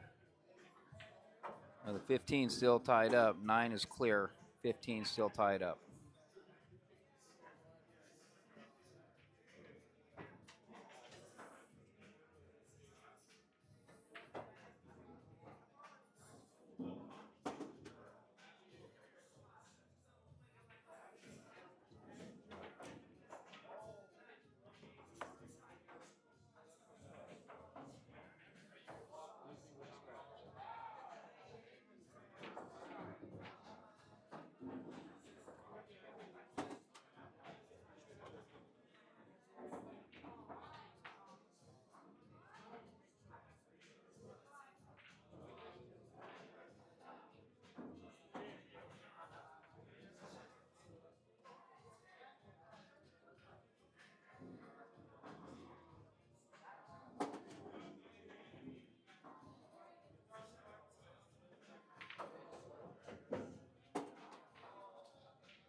looking at shaping the bank on the 15 with the 9.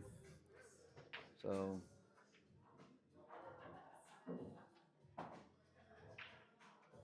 just gonna one rail shape this 12 ball for the 9, one rail the 9, probably go in between the 5 and 8. Oh, missed the shot.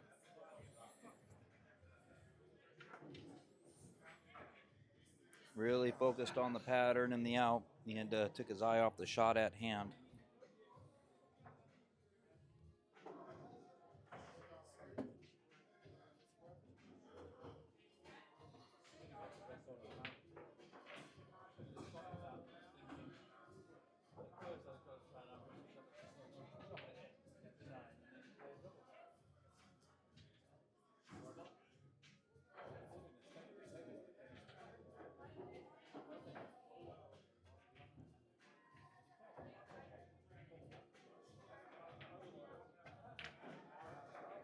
Okay, Ray missing the combo.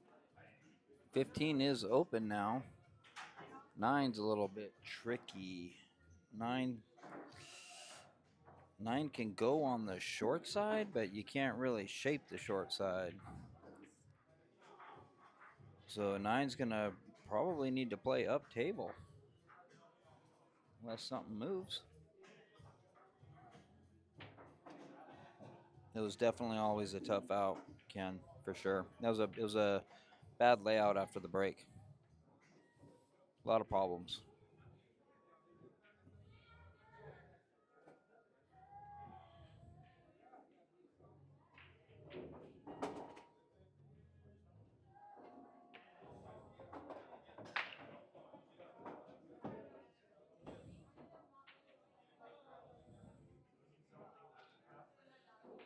Okay.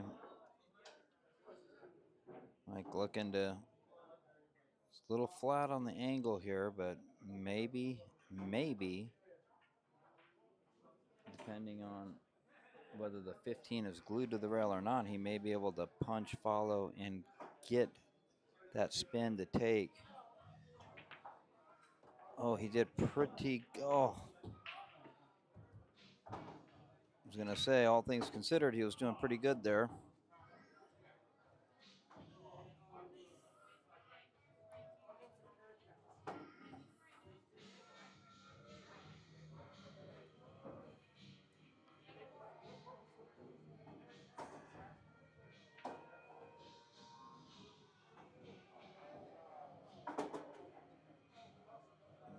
He's looking to shoot the 9 off the 5. I don't know if he's going to call the side or the corner, but he's looking to carom the 9 off the 5. Doesn't look like he can get down to the corner. Looks like the 8's in the way for that, so he's got to be calling the side if he's going for that shot. Really tricky shot.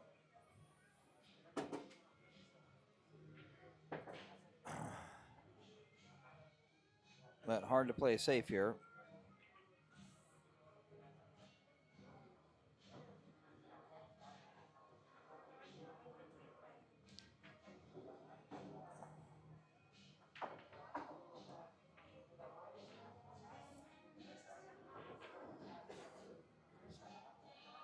All right, so now it's Ray's table here.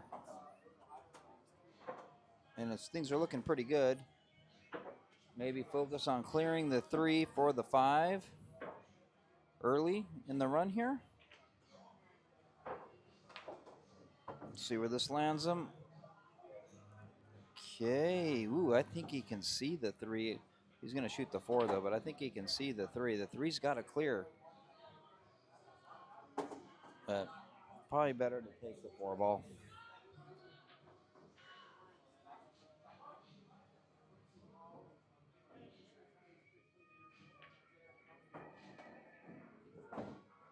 Okay, move the 5 a little bit there, so that's good too. Now the 6 ball is going to be a tricky situation as well. Got to come up table, play it down to the bottom right pocket here as you're looking at it on the screen.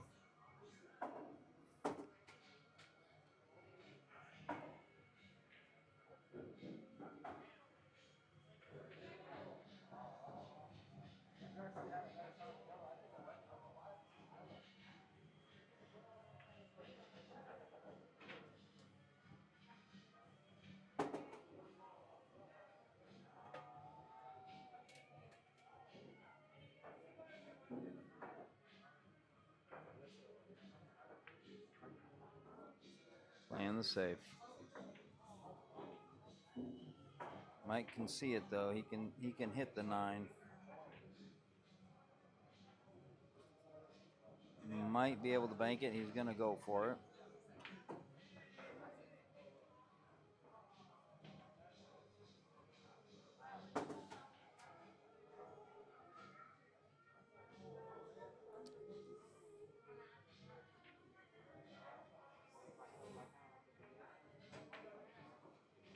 Oh, nice shot. Big bounce off the rail here. Got shape on the 8.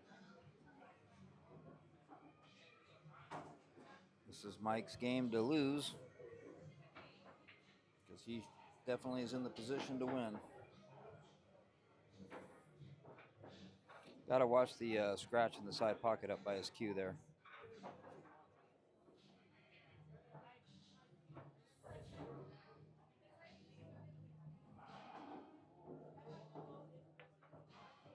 That shot is good. We are up 6-2. And I am up. Nice job, Mike. Just need to make it a little bit. It wasn't quite. I just had to squeeze it a little. That was badass. Nice out. Nice out. So, you up, Brian? I'm up, and I am playing Aaron. Okay. Yeah, I didn't put Aaron. No worries. I'll deal with it. No worries. Thank you very much. Great, dude. Great. That was exciting. It was, wasn't it? Yeah. After just that little window, dude. That's all it takes. I thought I'm going to get this. And then with the 8. When I saw it from here, it was hard to see, but I'm like, when I see you when you look down, I'm like, oh yeah. Yeah. No, I fancied it. You know, sometimes you fancy it. Oh yeah. Yeah. But it needed to, it wasn't quite dead straight. I had to cut it a little bit. Just a little bit. Yeah. Oh yeah. But you know, I missed enough of those, so when one drops in, I've got to take the, I've got to take it. Jumped up though, what's that? Yeah, Ken, you're my guru, you're my technical coach and technical director. You need to give me your critique on what I did wrong. But to be honest, I'd had my opportunity and fluffed it. But here we are. It's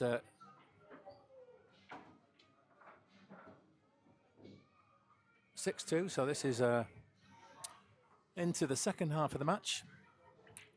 Oh, I jumped up though on the bank, right? Yeah, probably because I was very nervous.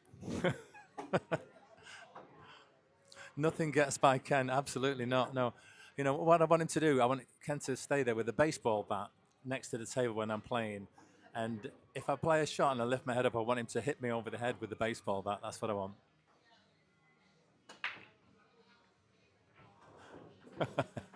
Thanks, Linda. I needed it after losing my first game when I should have had a stone cold break and run, and I was just careless. I had a ball over the pocket, or I thought it was over the pocket, and then the other ball next to it, and I just thought, oh, that's easy, I'll just play for the combo. And then walked around the table after having played the shot, and it wasn't over the pocket at all, it was frozen to the point, and I dogged it. So that's me moaning, but Brian is calling a combo here. Nice break, and this could open everything up.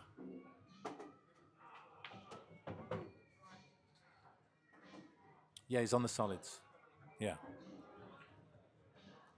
Gonna do a combo on the 5, I think, here.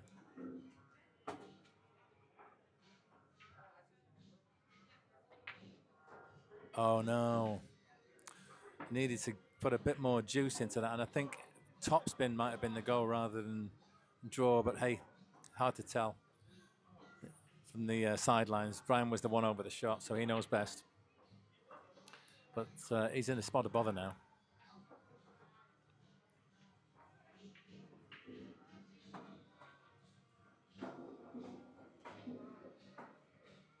A spot of bother.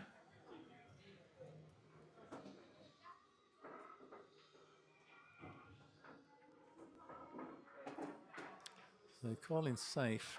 He's trying to get up there and Make the 2 or the 4 maybe, or make contact at least.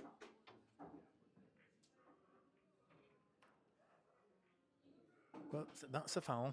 It's the 8. Let's see how many people are watching. That's always good. We've got 29 of you concurrently, so I think this is the peak viewership so far. So hey guys, I don't know which of you are subscribers, which of you are regulars, and which of you have just discovered us for the first time. But first of all, thank you to everybody for tuning into Mothlight TV. Really do appreciate it. It makes what we do here worthwhile when we know that people are enjoying our content and our streams.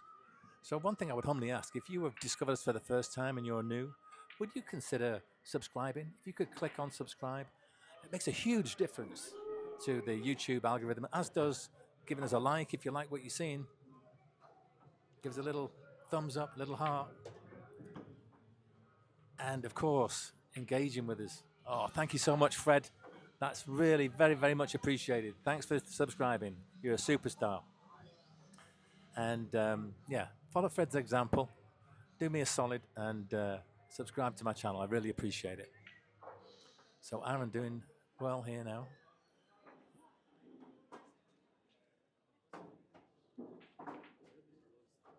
Got a little bit of inside on that. Guides the cue ball up the table. Maybe tempted to take the 11 here. Just got to negotiate that furniture there, the 2, the 4, and the 8. And trying to get back for his remaining stripes.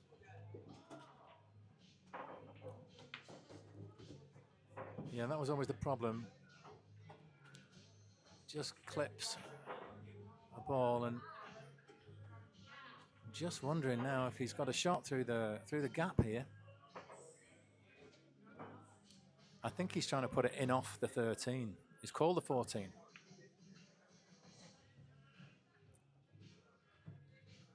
Yeah, this is probably the best angle to look at it from. You know, it doesn't go directly in the pocket because the 10 and the 5 are in the way, but if he can catch that 13 on the right hand side as he's looking at it, 14 will go in.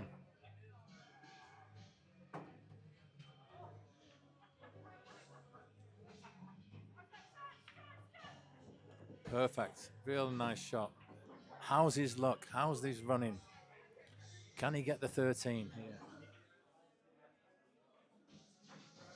I'm just looking at his body language.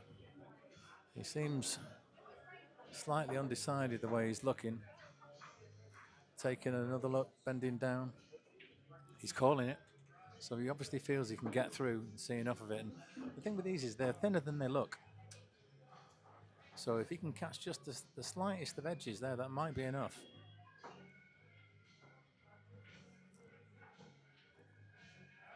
I could put a little bit of left on and try and throw it. Just got a little tiny bend on the cue ball. Hello, NK David. Where can I find out what is my Fargo score? Okay, so there's an app. It's the Fargo Rate app. Fargo Rate, all one word. Download that. Put your details in, and there's a search option. I think you can actually just go to fargorate.com and try and look yourself up there. But what you need to do is enter your name precisely as it has been entered into the system. So I'm assuming your name's David. So for example, if it was David Smith, there might be a lot of David Smiths. So when you put that in, they'll all come up, and then you have to find the one like David Smith from Tucson, Arizona, or wherever you're originally from. But yeah, the Fargo app would be the first port of call for that sort of thing.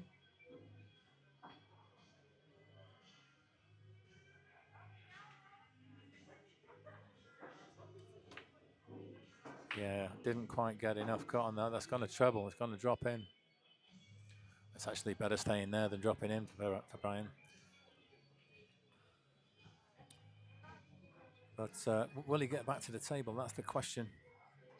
Because just two stripes and then the 8 for Aaron.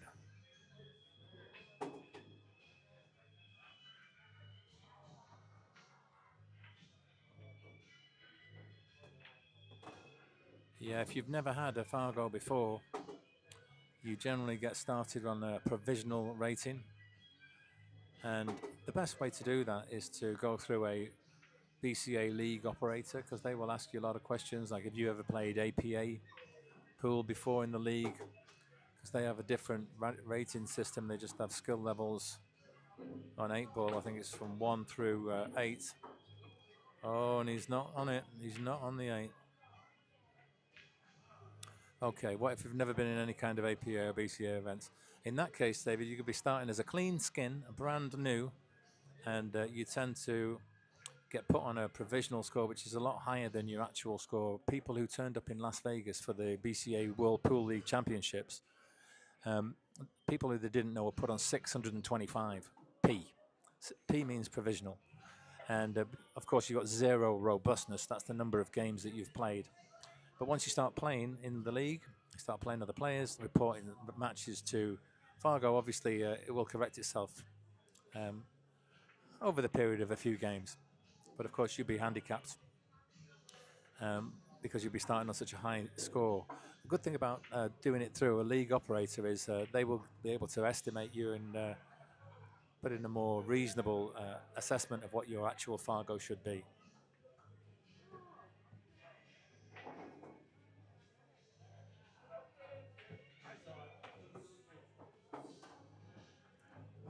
And so Aaron scratches, gives up ball in hand. So Brian has a golden chance now. By me. Pro level then. Pros are 720. But yeah, there was a few guys in Vegas who were there for the first time, and they ended up playing off 625. Obviously, if you play off 625 and you play a 400 and he beats you, you're going to drop down pretty quick.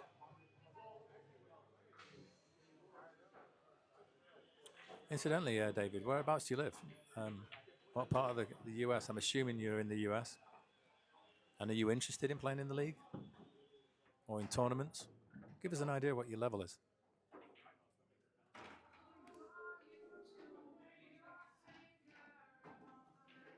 So, how do you play this pattern? Well, I quite like the key ball being the 7 because it's right next to the 8. So I'd actually take the 1 first, try and draw back a little bit to make the 5 fairly straight. Texas, okay. You know where near Odessa are you?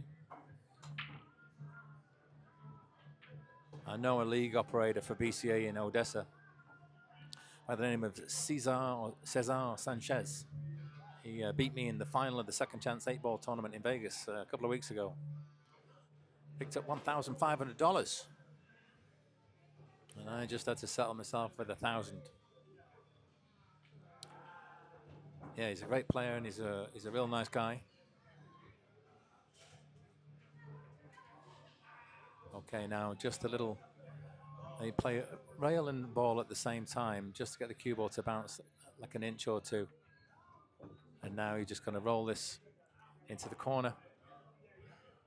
And this, he makes it, put us on 7, 2 away from the winning target of 9 racks.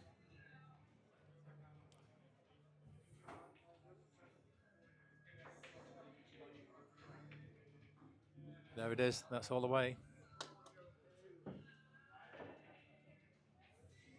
Nicely done, Brian. Nicely done. Ball in hand, I just drew back. I wanted, Yeah.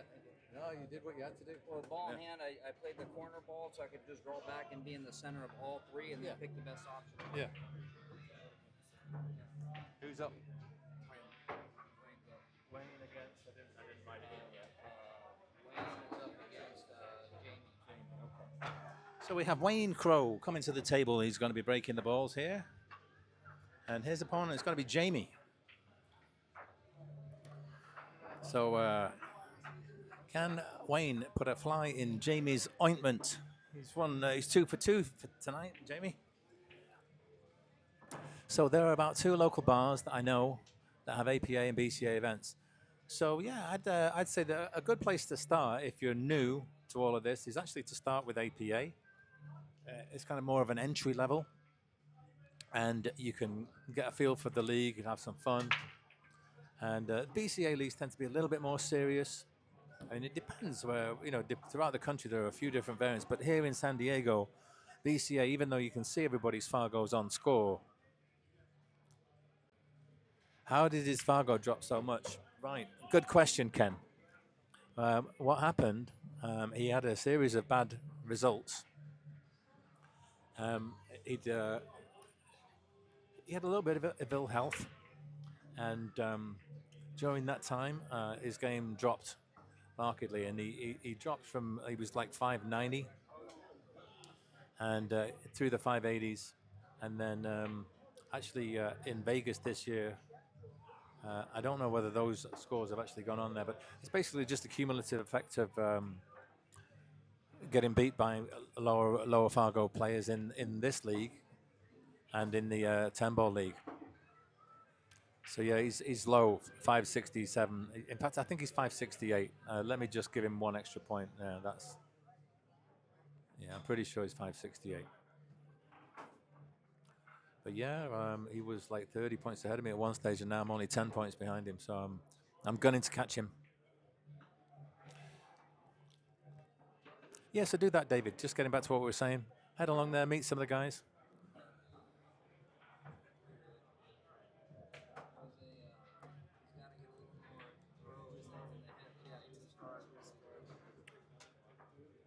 What's rhetorical, Ken?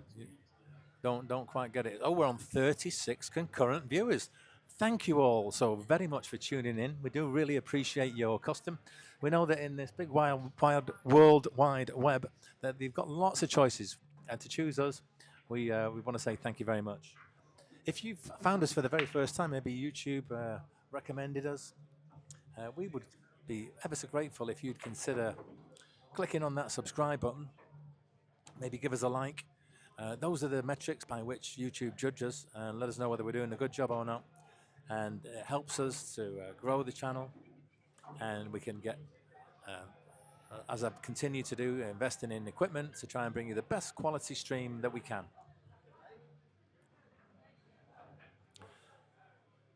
So what's Wayne got on his plate now?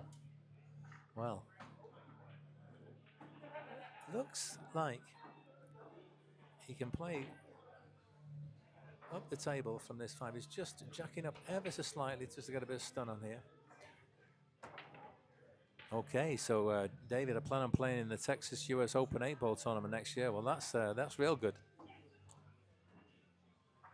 Yeah, what I would say, Ken, as for the Fargo rates dropping, it's been incremental with Wayne's score. I think it was like 1 point here, 2 points there.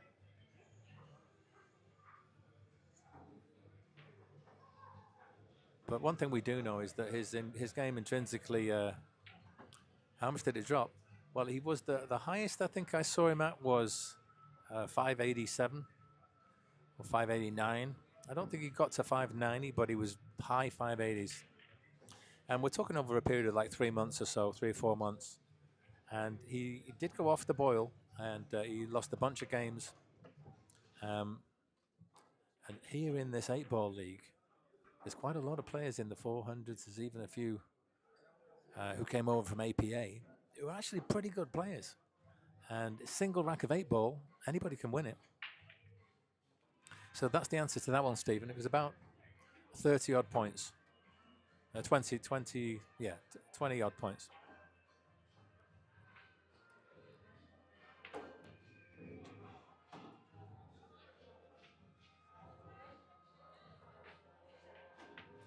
But here he is doing what he likes to do, running the table.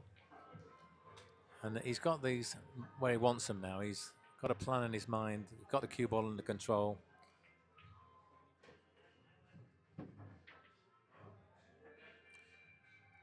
Now then, what sort of angle has he got? If he's going to take 5-6-3, if he's going to do it that way, he needs to get just past the pocket line on the 6. So he can just roll it in. The thing is, he's going to be close to the rail here. Must maybe just try and stun out a little bit. Yeah, that's excellent. By doing that, getting that cue ball those few inches off the rail, now we can draw back, get a straight 3-ball. Yeah, Stephen, I'm sorry to hear about your health issues. It definitely can drop. Oh, he's just lost the cue ball ever so slightly. Shouldn't be a problem, but now it's a little bit of a nasty cut back into a blind pocket.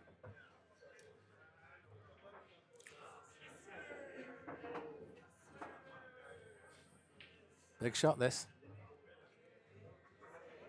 Oh my goodness, he's lost the cue ball now. Kind of decelerated a little bit there. That's the dreaded deceleration when you're trying to do a baby shot. You're trying to hit it real slow, and then you don't quite get through the cue ball, and just about made it to the pocket with his ball, but he's in a horrible treetop situation here with this 13. I suppose the good news is the 8's close to the pocket, but you've still got to put a good stroke on this.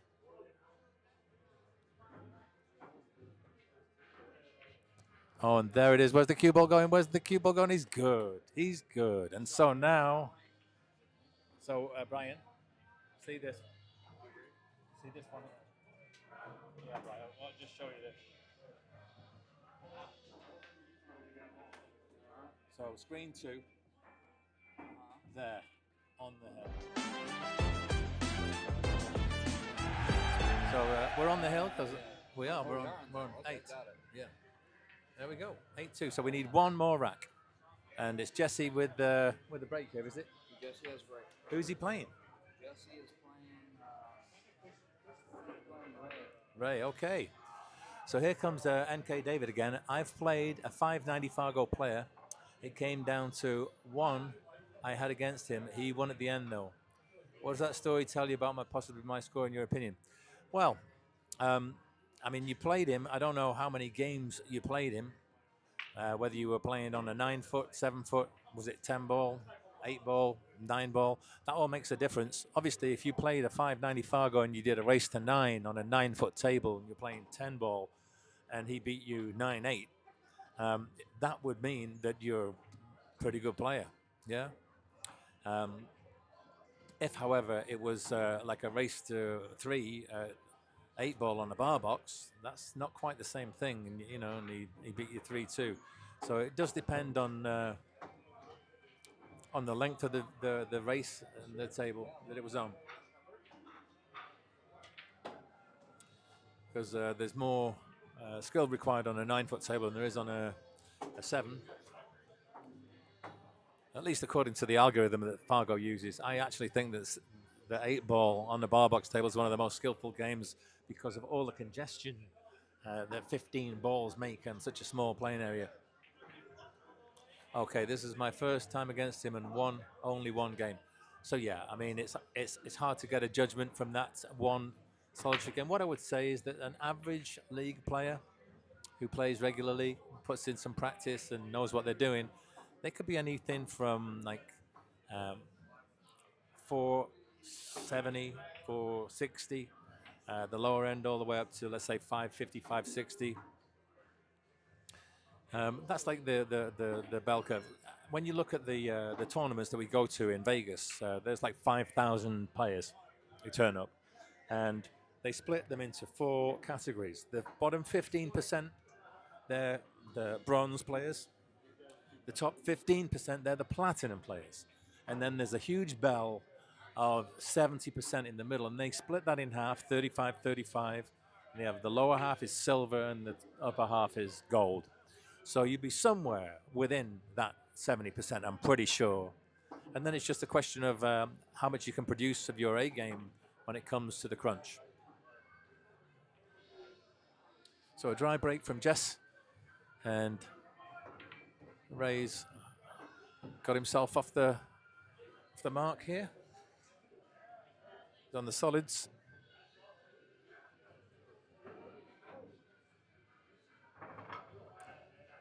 So once again, guys, 31 of you here. We do appreciate your engagement. Thanks so much for the chat messages. We really appreciate it. And thanks for subscribing. Those of you who have, and those of you who haven't, I would give one more little beseechment.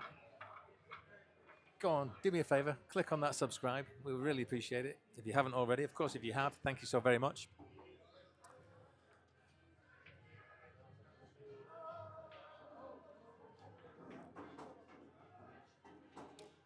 How to get the 7. So hands over the table. Jesse comes forward with the stripes. I think big problem that I can see is it looks like the 14, which is glued to the 2. I'm battling. There's the reason for the hesitation in calling out the numbers is that I'm actually trying to read the numbers on the balls because I find the 15 and the 14 almost indistinguishable. Some ball sets I do struggle with the 3 and the 7. The ones in Vegas, the red and the brown almost looked identical. So he's off with a 9. He's got the 10 in the side. If you could just no. The thing about this one is if he just drops it in, he's going to have the wrong angle on the 11. So he wants to just roll it in and then he can play the 9. But he's going to need to break out that 14. So the 9 is an ideal ball to do it with. Although the 12, believe it or not, goes through the gap. So he could actually just roll this in and play forward for the 9, for the 12 rather. Oh, I like that. He drew down to get the right side of the 11. He needs to miss the 3 here. He's done so. Now what do you do? He's looking at the 12. I mean, I think he's got a perfect angle on the 9 just to drop it in, run through, but he's going for the 12. And I think he's got the 14 next. He's going to be colliding with the 2 though. And that 2 is going to go down and maybe interfere with the 15. So he's got to watch what he's doing here. Oh, he's done good. He's done real good. But once again, he's got a collision on the board. If he plays the 15, he's going to definitely hit that 9. And he does not want to do that really, because he's going to put it into the rail. It could get tied up with the 6, 3, and 8. And he could just hit it hard, but then he's... Yeah, I am in fact colorblind. Yes, I am indeed. Yeah, red, green, and brown are my 3 colors. What's funny is Brian, our team captain, he's also colorblind. And there was a funny time in Vegas where we both had... Jesse gave us one of those marijuana edibles. So we had the giggles anyway, and we were trying to commentate, and neither of us could see. Oh, yeah, see, he's just tied that 9 up. None of us could see what the balls were. It's quite comical. Right, all bottom. Yeah, I think he could have done something a little bit more adventurous there, but now there's actually there's a cross-side bank on here. That 9 goes in the top middle pocket. If he were to cut that thin into the rail, here we go. Cut it thin into the rail. And it's possible to make into the right centre pocket from here. What he's looking at is can he actually kick it into the top right? But if he could cut that and avoid the 6. Okay, so he's trying to come into this from the rail and get it in the top right.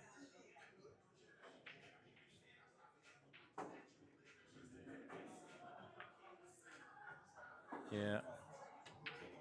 Nice try, but I don't think it was on. All bottom would have caught the 9 full. Yeah, I think you're right, Ken, on that preceding shot. But he's just. I heard him say to Brian that he actually miscued on that shot. So unfortunately, whatever he was trying to do didn't come off. He's lucky to actually have a shot of any kind, considering he'd miscued. He could easily have missed. And so Ray comes to the table with, it's not exactly favourable. I think it's a choice. Yeah, they go for the 6 or the 3, and he's going for the 3, so it's a little cut back into a blind pocket.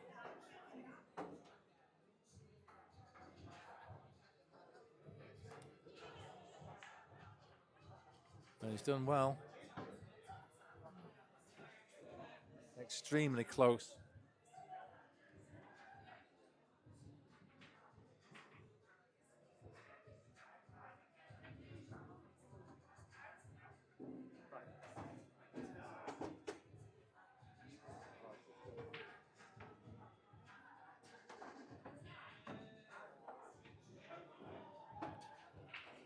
Nice shot there by Ray.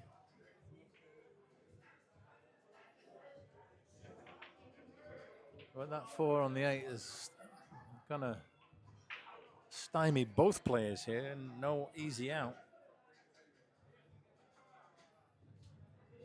And in fact, if anything, I'd say Ray's gone favourite because he's got more than one ball left, whereas Jesse's just got the one stripe left, the 9. It's hard for him to set up a breakout. I suppose the good news for Jesse is that Ray's not going to get out anytime soon with the 4 ball where it is.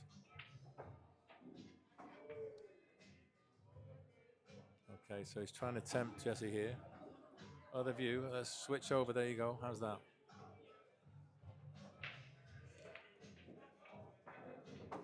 I mean, there is a chance to bank that 8.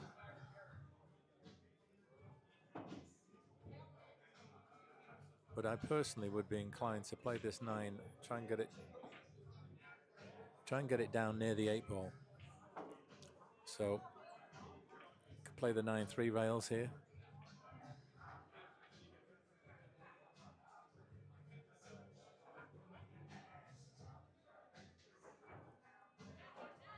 I wouldn't be shooting the 9, that's for sure. No way. Yeah, I mean, he went for it there. He did get good shape on the bank, as it happens. But the 9 finishing where it is actually, it's in his favour. It's close to the 8.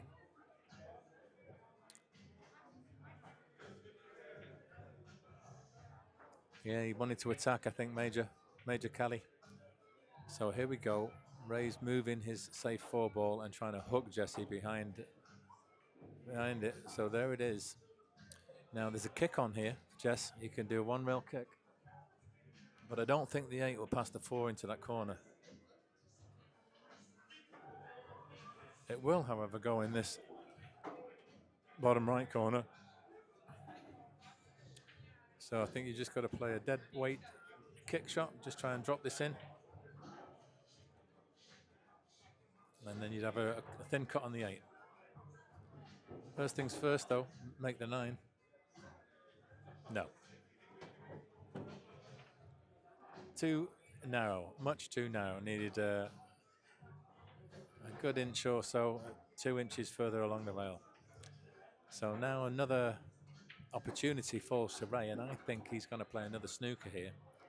I mean, he could go for that 2 up the rail and still play a snooker, but what he's doing is he's just going to stun the cue ball dead behind the 8 and move that 4 out. Oh. Well, he played it a lot more delicately than I thought he was going to, but it's still just as effective. So there's another kick available for Jesse here, but he's got to play with a right-hand English. So I think he can only hit that. You see the diamond? That's 1 diamond to the right of that bottom right center, the bottom center pocket. Okay. Ooh, came close. Yeah, I mean, he's doing the right thing, Ray. He's being patient. But another issue he's got is he's got these 2 balls at either end of the table, which are totally disconnected. And the way things are shaping, he's going to have to play position from one to the other. So playing this ball in the side pocket is, in my opinion, it's a mistake. Because then he's left with 2 balls full length of the table apart. And whichever way he does it, he's going to have to play shape from one to the other. So he collides with the 8, moves the 8 out, and now he's got the big pressure shot. I mean, he's got the natural angle, it's true. If he can make this 6, he's going to naturally go all the way down towards the 7. Just needs to make sure that he's above it from this perspective. He doesn't approach it too directly. And that looks good. And so this simple shot, cue ball's going to automatically go towards the 8. So he did well tactically there. Jesse missed his opportunity early on, and he wasn't really in the game after that. He had a couple of chances to kick. So here we go. There it is. Ray wins that rack, so puts his visitors on 3.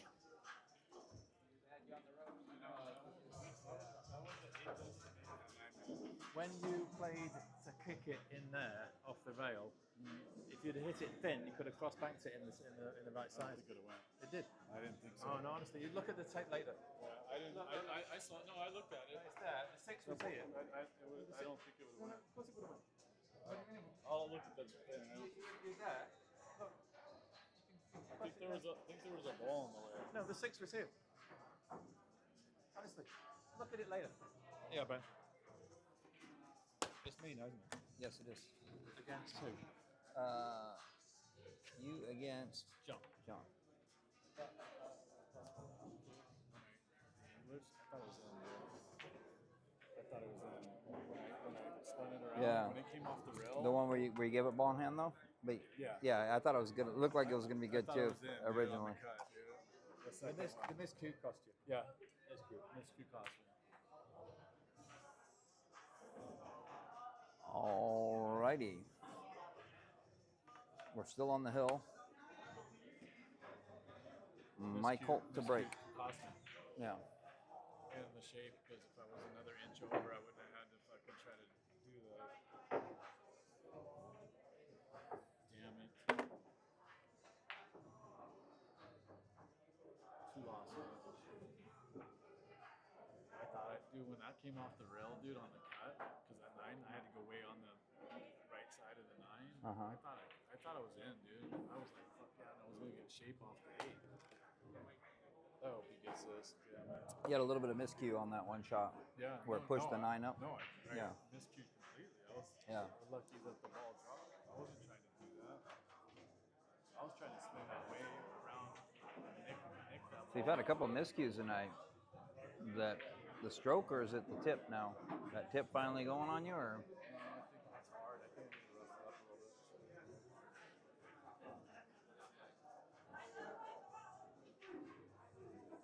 I think it was a stroke too. Well, yeah, the stroke is what's gonna bring it out, but yeah, you're probably right. It probably needs to be roughed up a little bit. Yeah, my bag I do. My bag's right. My bag's right back there. My jacket's on it right there. Okay, Mike with a dry break. Turning the table over to John.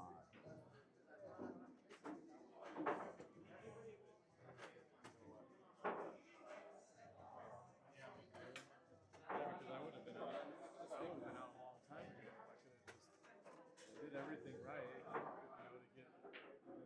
And then I played it perfect to draw it back to get the ball on the side to come down for all those other ones. I played it perfect, and then I came up a little long on that one. Get YouTube open on your phone. Have a look at that. I didn't see it because I was trying to say it loud enough so you could hear me. I was trying to conversate really loud so you'd hear me. I looked at it. I didn't think it was. Well, you had more chance of making it on the 9 than you tried. Yeah, the miscue was terrible. But you were, to be honest, you were off angle anyway because you finished. I came to about an inch and a half. You'd already lost shape by that point. But that wasn't the. No, it shouldn't have been going into the other I ball. did it perfect to get to this side pocket, drew it back perfect to get to the end and drop it down. He didn't.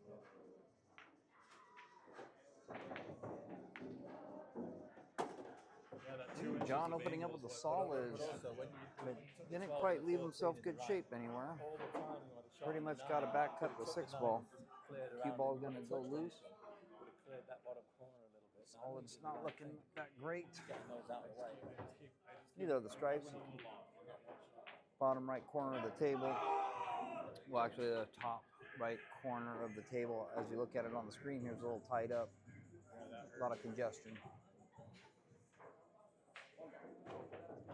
Going for the bank. Not concerned by the 6 at all.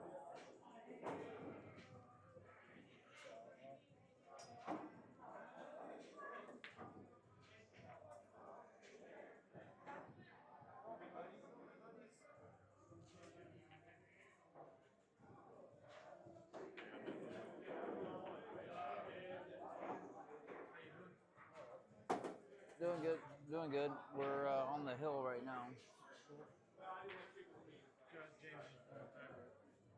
There you go. And we're not even in round 4 yet. We always take a long time. Overcut on the 9-ball. A little bit of a D-cell push type shot there. Yeah, man. Inches.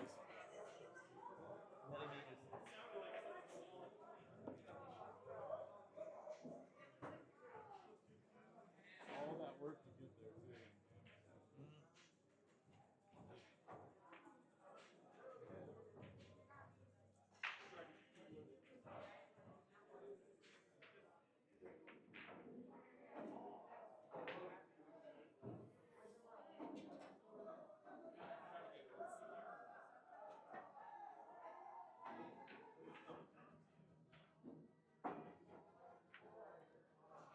Oh, just hit it a little full. Hit the first point. Mike gonna take the 13 and the 9 here to start. Probably go 13-9. 13-9, 14-10. And he is racing through these shots. Playing a little too fast, a little too quick.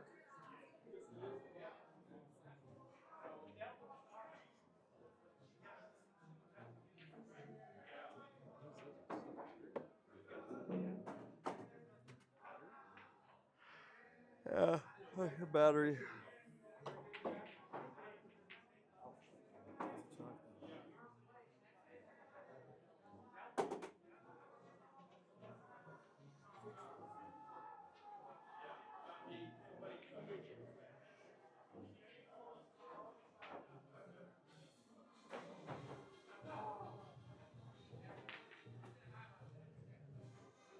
And that one was a bit of an undercut as well. You got your 10.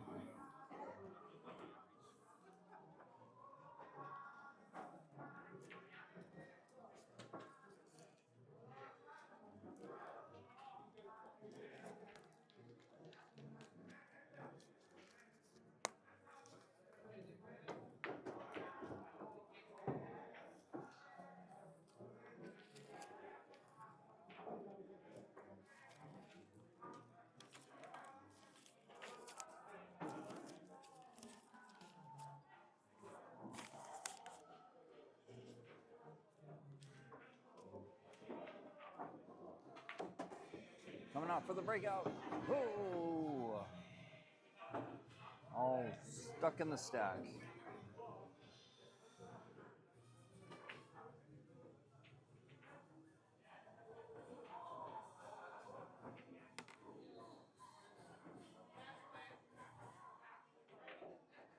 Upset. I should have had that game. I got 11 more to get 2 and 2. Rescue killed him.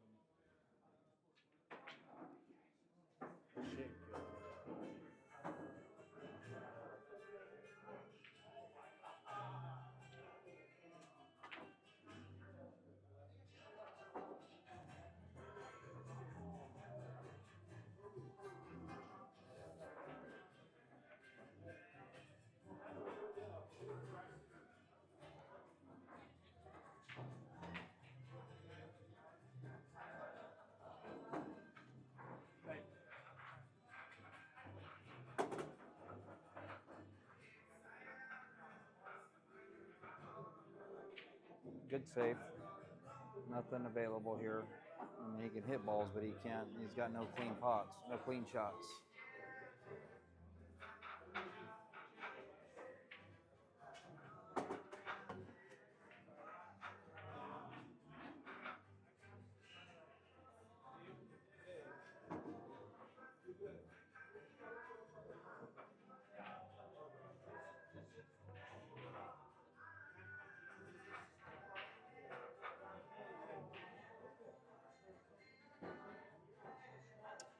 Will return safe.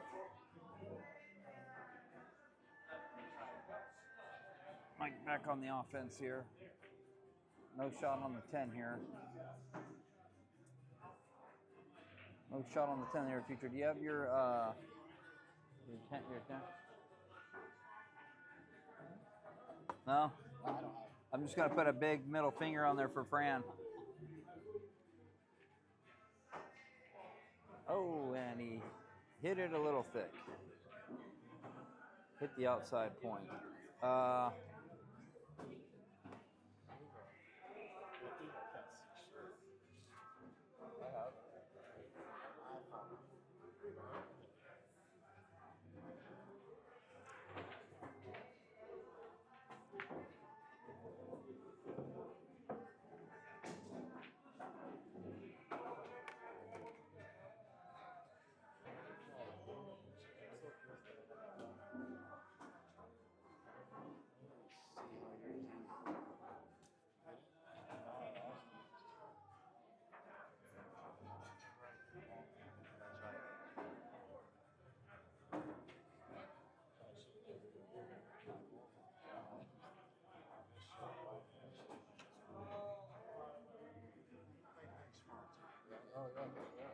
Yeah, he was playing. As the gazelle stalks his prey.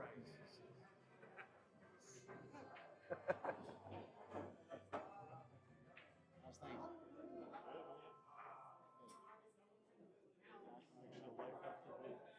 Yeah, yeah.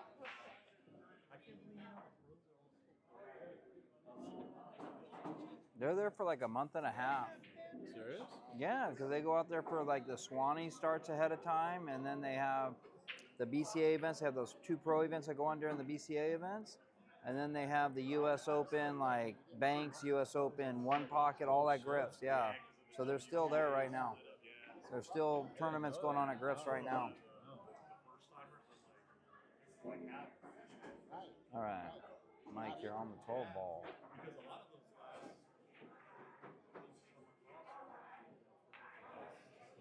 Nice shot.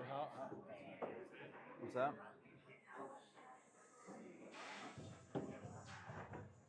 Oh, yeah. Talk later. Just curious.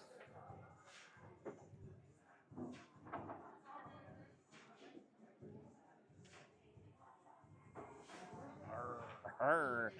Mike the pirate, Mike the pirate, sighting down the line. Arr, arr.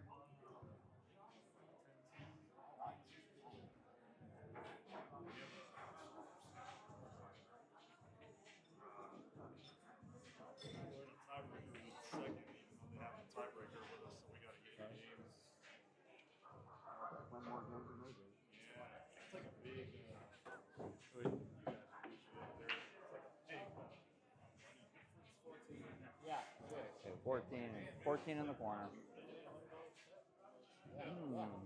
Might be able to. Cue ball might be able to glance off the 6, roll forward, and bump the 10-5 open, leaving him shape on the 15. Nah, that's not gonna happen. Looks more like cue ball gonna bump off the 6 and scratch in the corner. Depends on how he hits it. You can hit it real smooth and then get the follow to take faster, or you can hit it real hard and stun to the wrong side of the 6. So he didn't risk it, but he did open up his ball a little bit. Could have caught it thin, it might have opened up a bit more. Still tricky.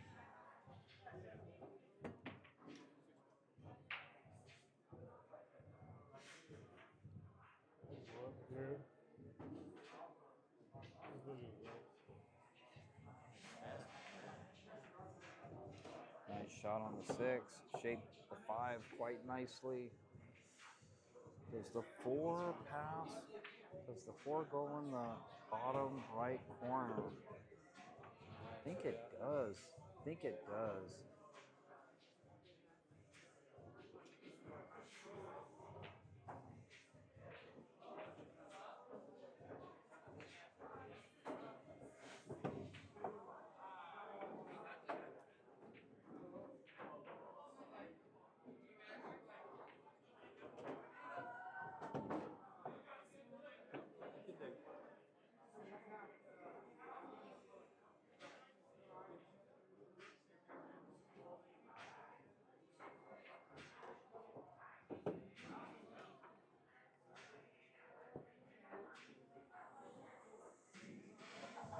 We are still sitting on the hill, but allowing. Close this fucker out. Let's go.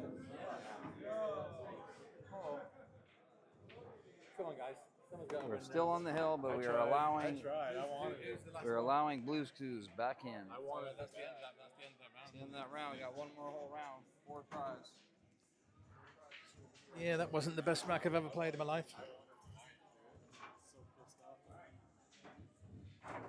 Just gonna switch my spectacles. I'll be right with you.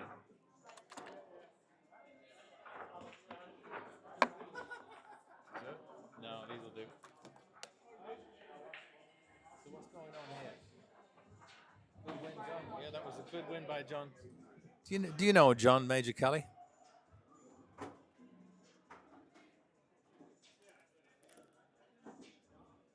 You were rushing, yeah. I think I was a little bit rushing at the beginning. I played the first 2 shots after the break, which was a terrible break. But my first 2 shots were terrible misses, both of them. Left one was right over the hole. I managed to still leave it over the hole. Oh yeah, okay. Well, thanks for tuning into the channel, Major Kelly. Really appreciate it. And yeah, John totally deserved that game, and he kept the match alive because, as you may know, we've been on the hill for some time now. It was actually, I think it was 8-2, then it was 8-3, now it's 8-4. But we've got another 4 racks the whole of this round, and hopefully, let's get this changed up. It's Brian against.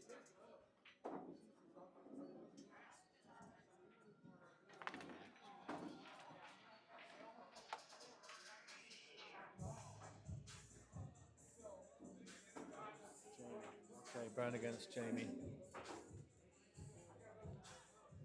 And Jamie comes up dry with a break, so Brian has a chance here. Nice open table, the well scattered balls. Yeah, they're certainly fighting to stay alive. I've been in this situation before, believe me. When it gets to 8-5 and then 8-6, then all of a sudden everybody starts feeling the pressure.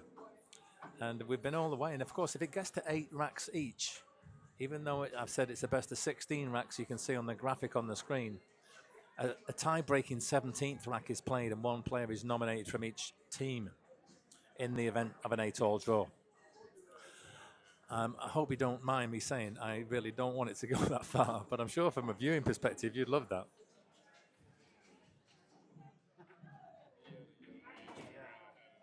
Okay, he's losing the cue ball a little here. Yeah, that's the thing. It just rolls on and rolls on.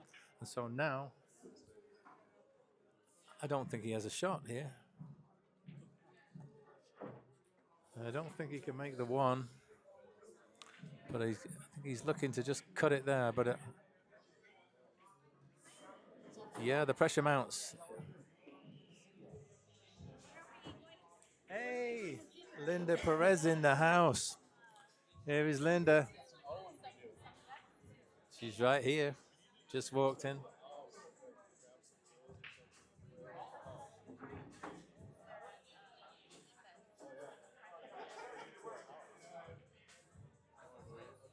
So he's calling the 6. Okay, he's looking to get this in off.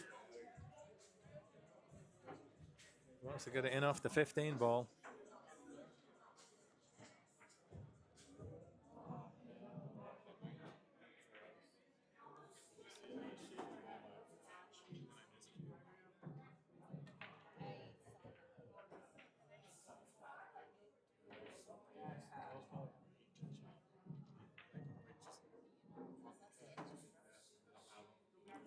Very demanding shot, this one.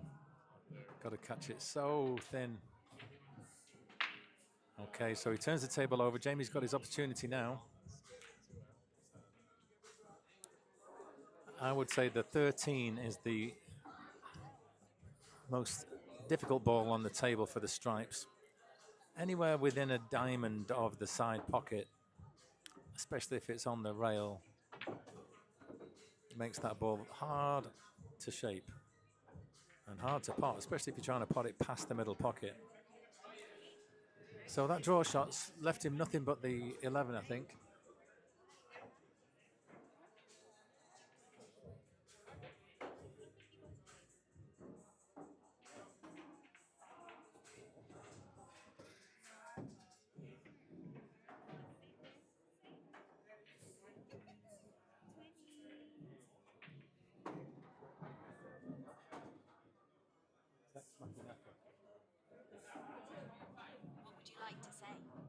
Can you let me know if my gun bag is at home, please?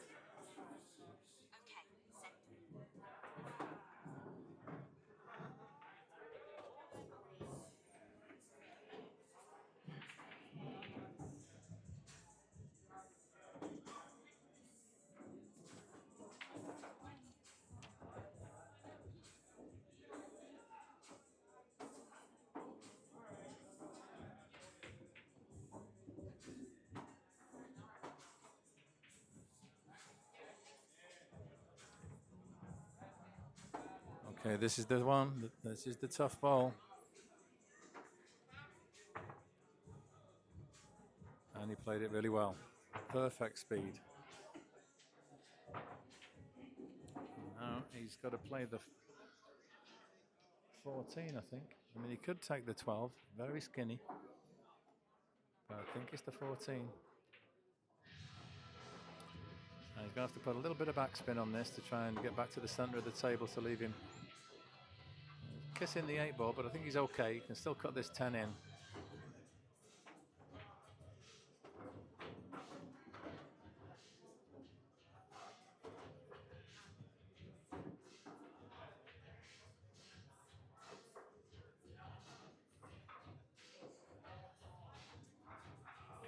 Just whether he can control the cue ball, that's the issue.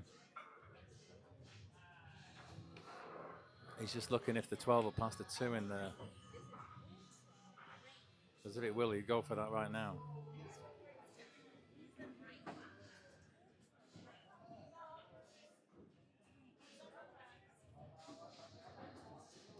Well, it will go, and he's going for it right now.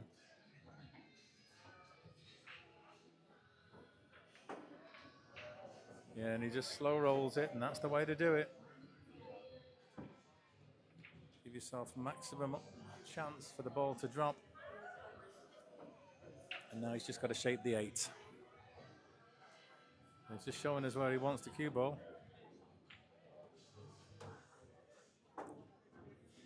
He just wants to draw out past that 3.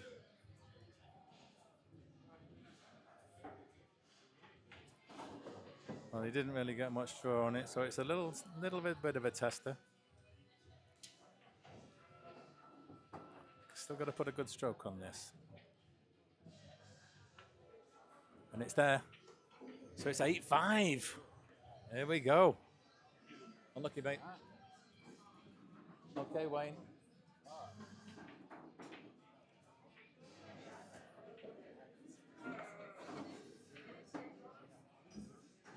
You have 3 wins for the night. Yeah, I got 3 for the night. Still on the hill. We've been on the hill for the whole round.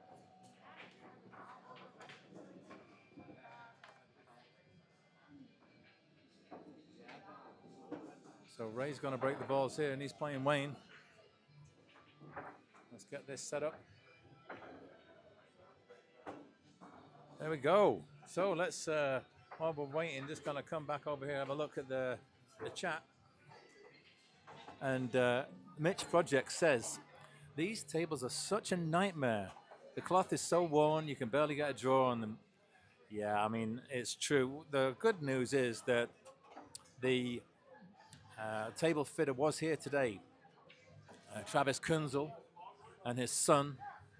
They were recovering 4 of the 9-foot diamond tables because coming here soon, the 22nd and 23rd of March, is the Lucasi West Coast Tour. And it's Oscar Dominguez and Mike Molina and Oscar's wife. Is it Desiree? I think it's Desiree. Sure, somebody will correct me if it isn't. But they run a wonderful, wonderful event. And it's been here once before. And it's got $4,000 added into the kitty. It's $100 to enter. I think there was about 90 entrants last time. Wonderful, wonderful event. And that's a little bit of handicapping going on. How it works is the professionals, they have to race to 9. Anyone from 650 to 720, who's considered like a good amateur, they have to race to 8.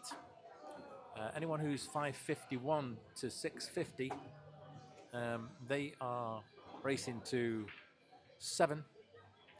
and anyone from 450 to 550, or anyone under 550, I should say, races to 6. So you could end up playing Oscar Dominguez and or his father Ernesto.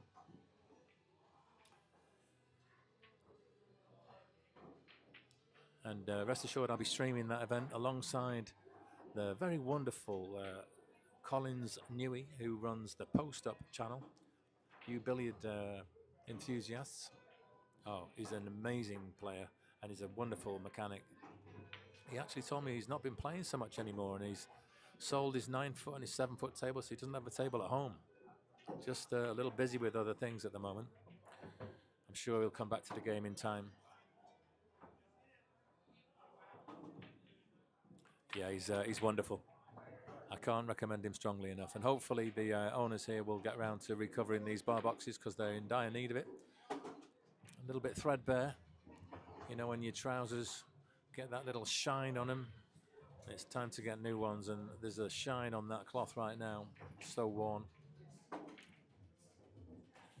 So Wayne here at the table, slightly congested pack because of that second ball break that Ray did.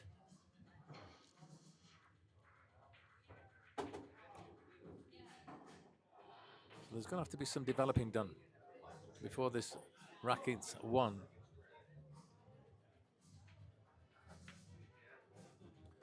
So just having a quick chat. We've got 37 concurrent viewers, so thank you very much everybody for tuning in. We really do appreciate it. We know that in this busy world that we live in, your time is precious, and we do appreciate you taking a bit of time out to check out Moth-like TV and watch a little bit of amateur billiards here in San Diego.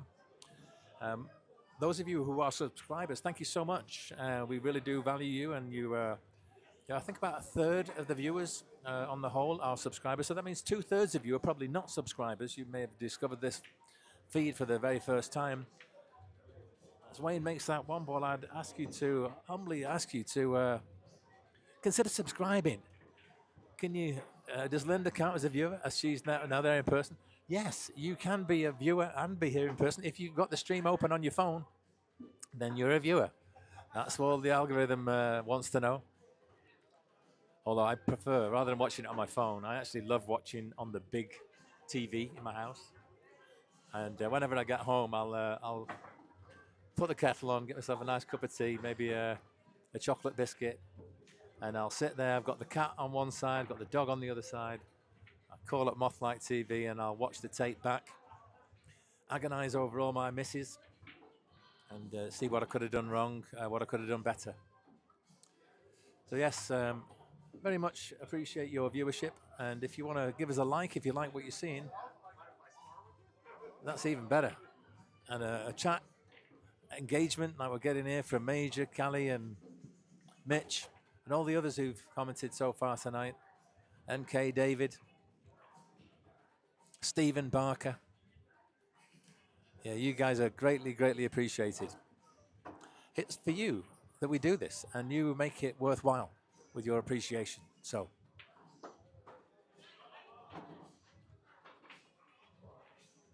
ooh, the 8 was moving towards the middle pocket there. That could have been an early 8. But now things are getting slightly more opened up.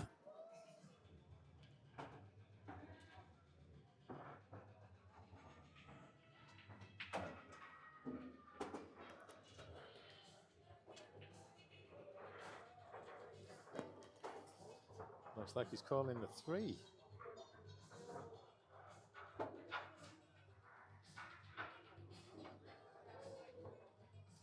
Obviously got some type of combo in mind here.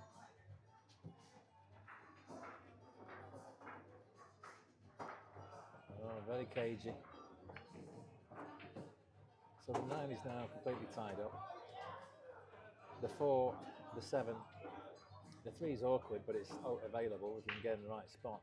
The 2 is also tied up, so a little bit of tactical play to unfold before this game reaches its resolution.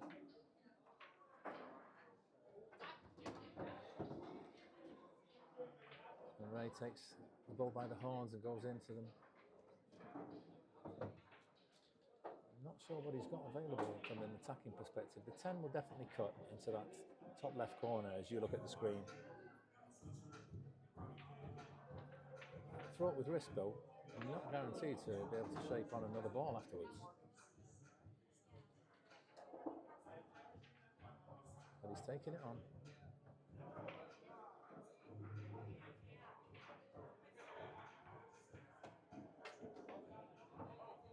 Well, I don't know if that was what he's intended, but he's given Wayne an opportunity here.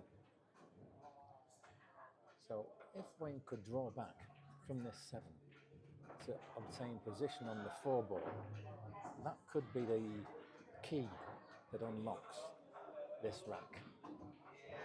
He's just looking at that now.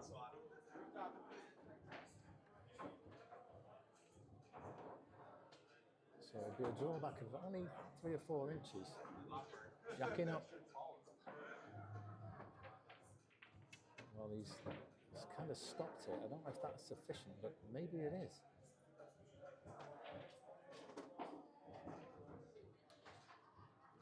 He's coming for a little walk around the table, just seeing what would happen were he to just roll it in.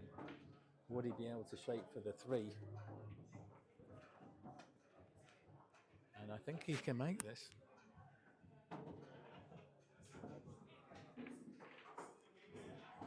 It just grazes in off the jaw. So he's now got the 3, almost full, but going to run into the short rail. So how's he going to shape here? He's going. Okay, he's pulling the cue ball back around. So he's got a choice of shots here. He could play the 6. I think he could also play the 2.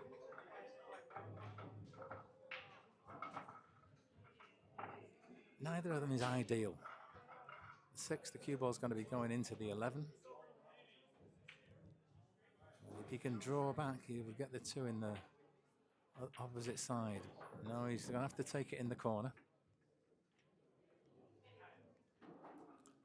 Not a lot to do with the cue ball, just got to make this 2 ball really.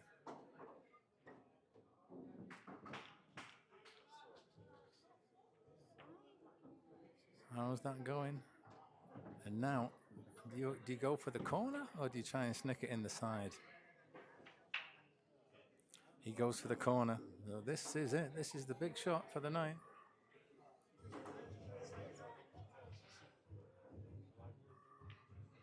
That's there, folks. That's there.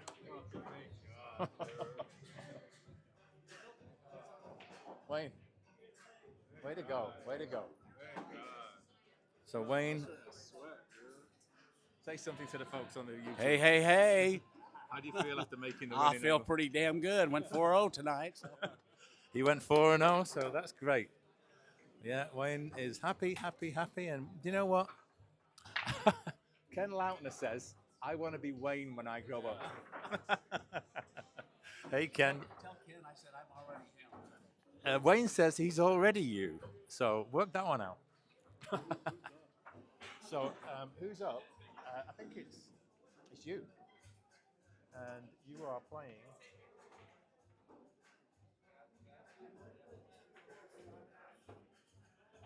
John. So Jesse and John. Jesse and John. There we go. So it's 9 racks to 5. We're to the home straight now. Watched most of Vegas. Oh, you did. Oh, that's awesome. Thank you. Watched most of. Just logged on too much. I enjoyed watching. Well, I'm so pleased. Thank you so much, Major Keller. It's for guys like you that I do this.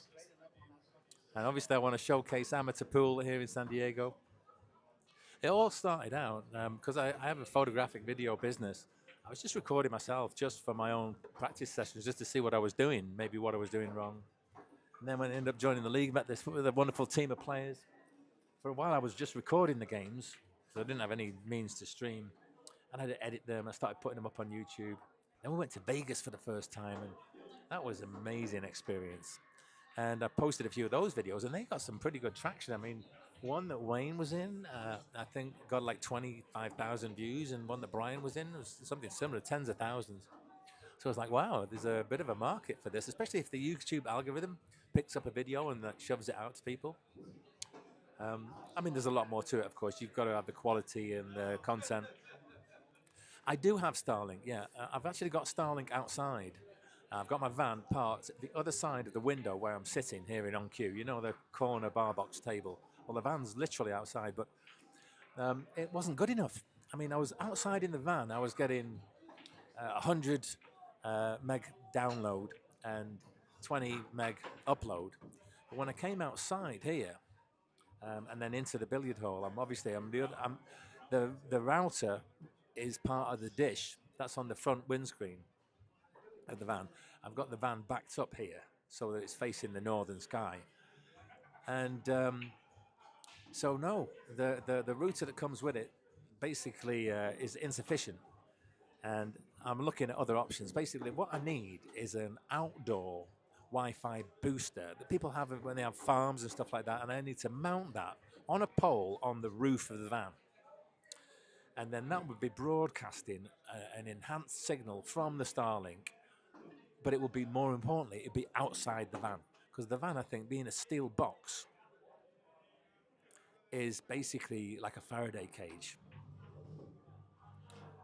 Yeah, well, now it makes sense. I mean, somebody advised me to get Speedify, and that's been one of the great things. That's worked out a lot. But right now, we're actually streaming this successfully using the hotspot on my phone. And we're uploading at 3125 kbps. So yeah, the outdoor antenna will be the go, and then I'll need a separate plug-in Wi-Fi extender. So whenever I get to a venue, I need to come inside, find the nearest socket to the door, plug that in, and then hopefully boost the Starlink signal. But it's tough.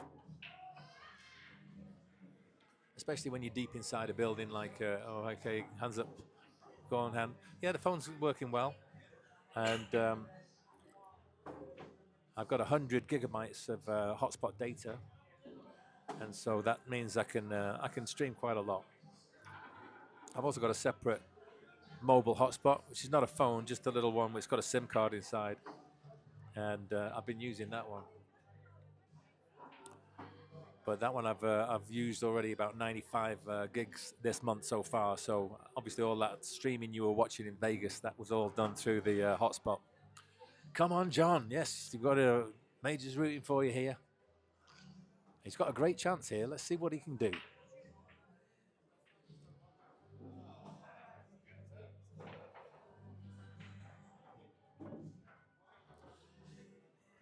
He's got a nice shape here. He can just play up towards the center of the table for those 3 balls by the side pocket. He's just got to be a bit cautious, though. I'm not sure the 11 will go straight in. So, yeah, he takes the 14 in the corner now. Just allow the cue ball to drift forward a bit, and enable him to get rid of this 13. Little bounce. Perfect. Now he wants to... well, what's he doing? He just seems to be dabbing it in, I think. Oh, no, he's trying to get up for the 10. The 12 will do nicely, but if he can get the 10 now, he's just got to avoid... ideally, he wants to get to the left of that 4 ball as you're looking at the screen. So it means he's got to like pinch it a little bit of bottom and left.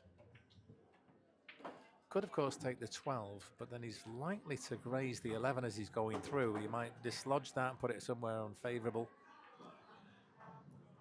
If he just rolls the 10 in, he's likely to collide with the 5. So he's back looking at the 12 here. I don't think he can get clean through that gap and not hit the 11. So he's going to hit the 11. The cue ball's very strong chance of getting stuck behind the 5, so he won't have a shot at the 10. It all depends where the 11 ends up. Let's see now. Crucial here for him to control this 11 ball. And that's not bad. Okay, it's a bit of a thin cut into a blind pocket, but if he makes it, the cue ball's going over there towards the 10. So just a little delicate shot, a little bit of backspin, played quite softly, would see him through the gap between the 4 and the 5.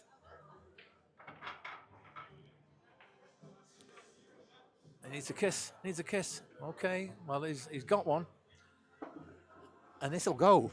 Basically, you just got to cut it in and let the cue ball zoom back and forth, and hopefully finish on the top half of the table. So he's got the 8 in this bottom center pocket. Close, but not quite enough. Unlucky jump. Hard lines there. He nearly did a wonderful run out. So Jesse's got his chance here. Now, he's got a slight problem with the 5, but you know, I think right now you just got to start making balls. So follow the 4 in, follow forward, leave yourself the 3. Try and get on the 5 off the 3. If you fail to do that, try and get on it off the 2, and then come up for the 1. Just keep potting balls.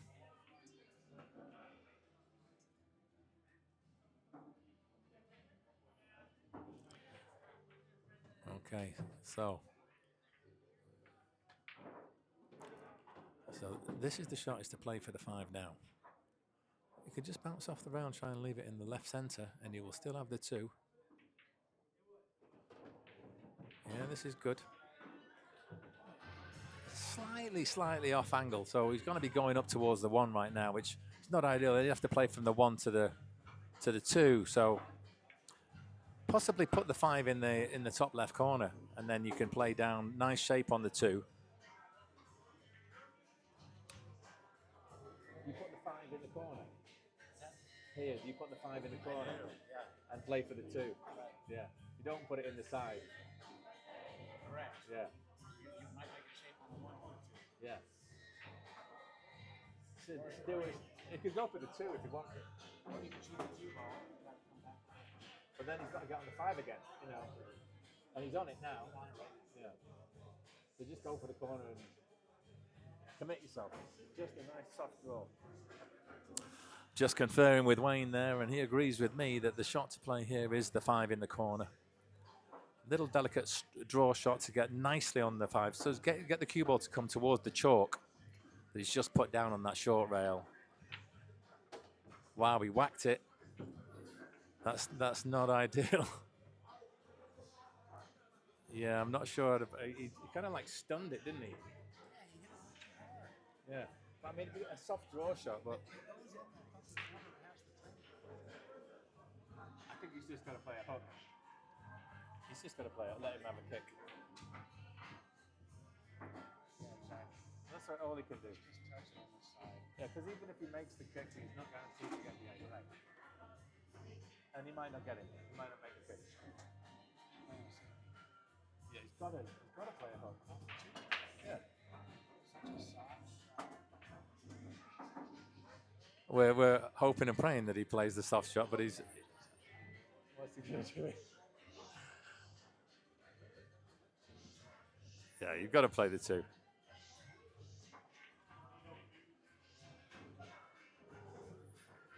Oh no, he's left it. Why did he hit it that hard?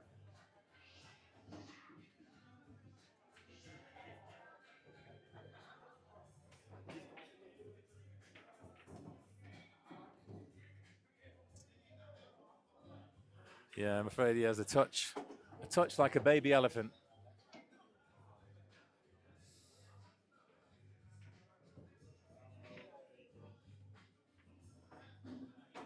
Yeah, and here he comes.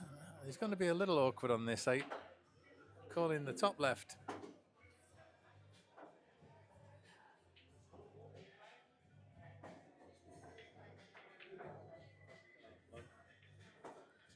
All the way, there it is. So it's now 9-6, and this is the final rack of the night. So it's myself and Aaron.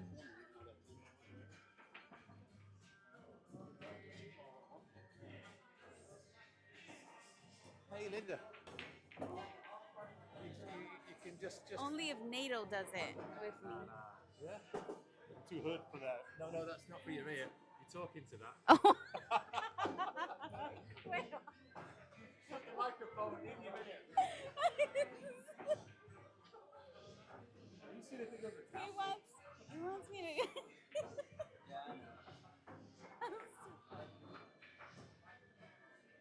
Babe, you're gonna go do that with me? Are you gonna go? come with me? No, he only has one microphone. Oh. So I have to go do this? You want me to talk with you? You want me to do it with you? No, I'm nervous. Huh? Just hold it right here. And you just listening to you right now.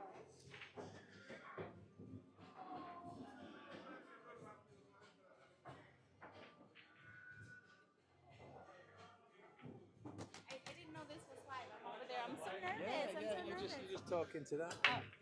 Oh. Okay. That's your level there. Okay, but I can't hear myself. Okay, sounds good. All right. Well, I'm Linda Perez, and I've been suckered into streaming for a little bit. So here I am. So we've got Aaron and Mike. All right. I believe this is the last match of the night. Last match of the night? Yeah, last game of the night. All right.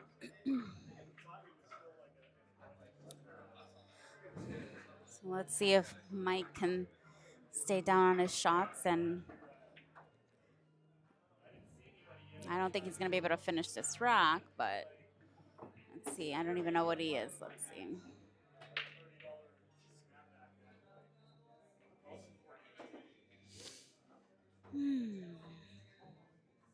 Okay, all right. He might have an out here as long as that he's just got to get to that 15 ball next, and should be able to run this pretty clean as long as that 9 and 13. Yeah, they clear each other in this corner pocket, so he should be good. He should get out.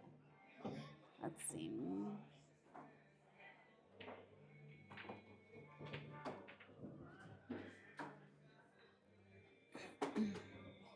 Yeah, I like the choice too. You've got to get, if you're going to run this table out, you've got to get that problem ball out. I just don't like how he positioned this ball right here for the 13, but he still has some options. I wonder if he's going to take this in the side or all the way down in the corner, and then he might have the 12 after. Yeah, so side. That's tricky to get. I don't think he's gonna be able to get to that 9 or 13. I mean, the 9's the only one that goes in the corner.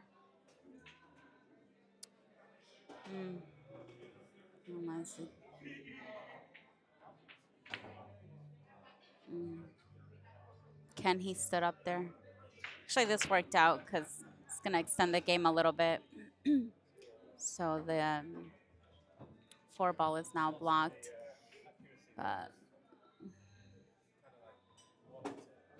And the only ball I could see for that breakout is possibly getting that 1 to carry him off the 4 or using the 6 ball. But you got to get good position on that 6 ball, maybe after the 3 ball.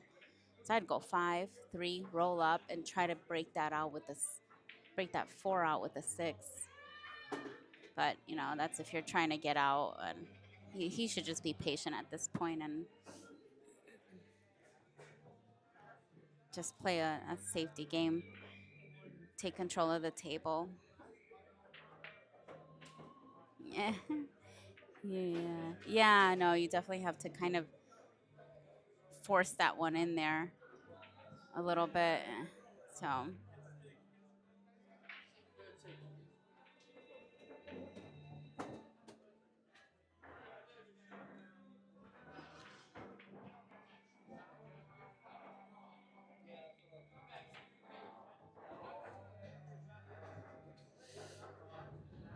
that's a good hit. It's a good hit, and then actually open this up for him a little bit. I mean, put the balls in a better position. I mean,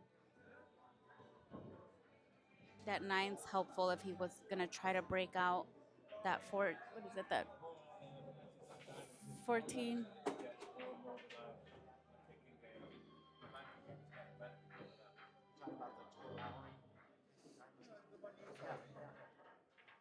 Oh yeah, it's out of all the diamonds he's in that five, nothing compares.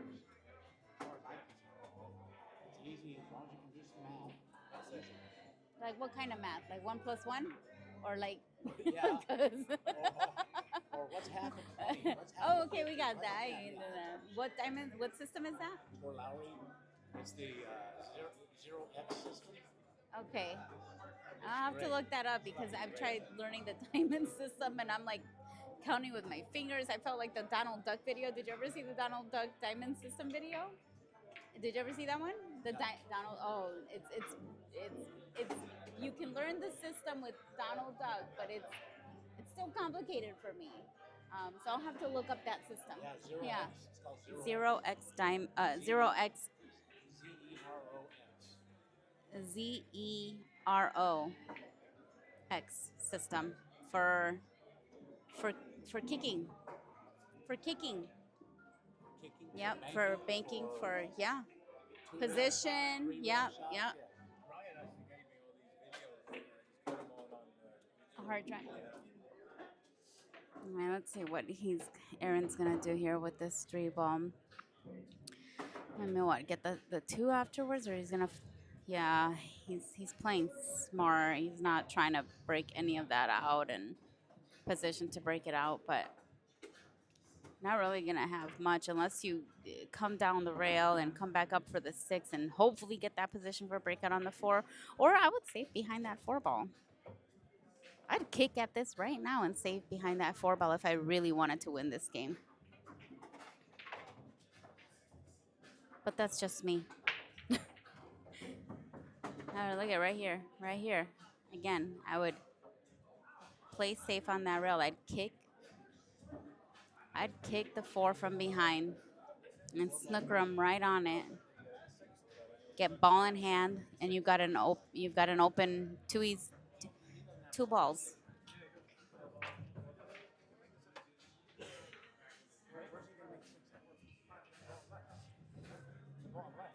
No, he's got a. Mm-mm.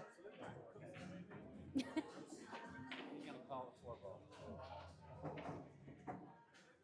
Yeah, let's see. He's playing safe with the 4 ball. I'd just be kind of scared of a scratch there. Oh no, okay. Oh wow, he was trying to double kiss that in there.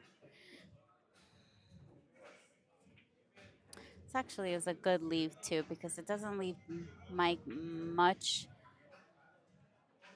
of a safe.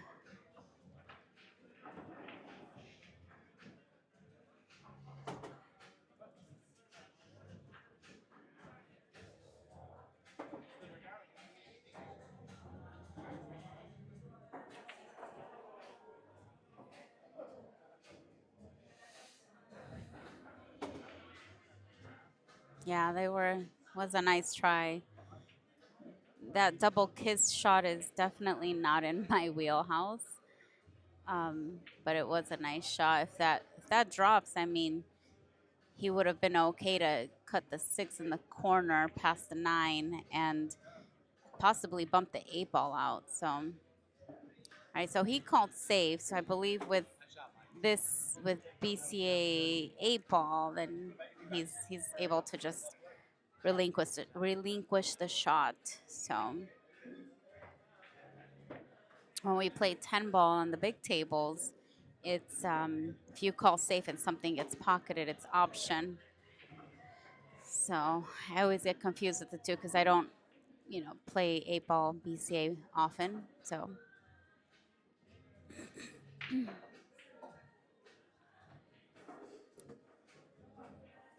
So now with Aaron,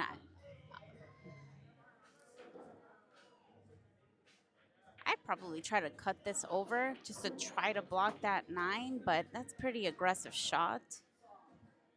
The other shot is come behind the 8, like just hit the left side of the 6 and just try to come behind the 8, or that works out.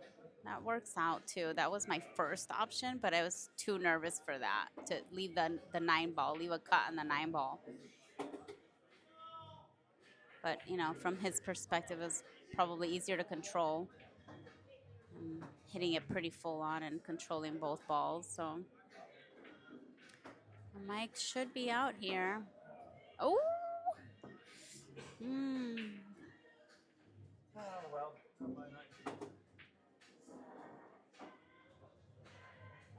my night.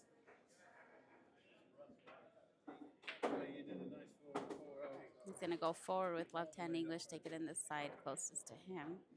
That's what it looks like. Here it's just preference. You could use one rail. Oh, no, he went. Oh, shit. Never mind. My bad. Side pocket. Love it. Love it. Yeah, very good touch. You're right. He controlled that cue ball really nicely. In the end, I believe the Sharks, no, it's Spin Doctors won the night still. We had some great players tonight, so I was watching from work, but now I'm here. So thanks for listening. Thanks for the chats, Ken, Major Cali 619. I'm signing off.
I think the microphone battery's died. So thanks very much, folks. We really do appreciate you.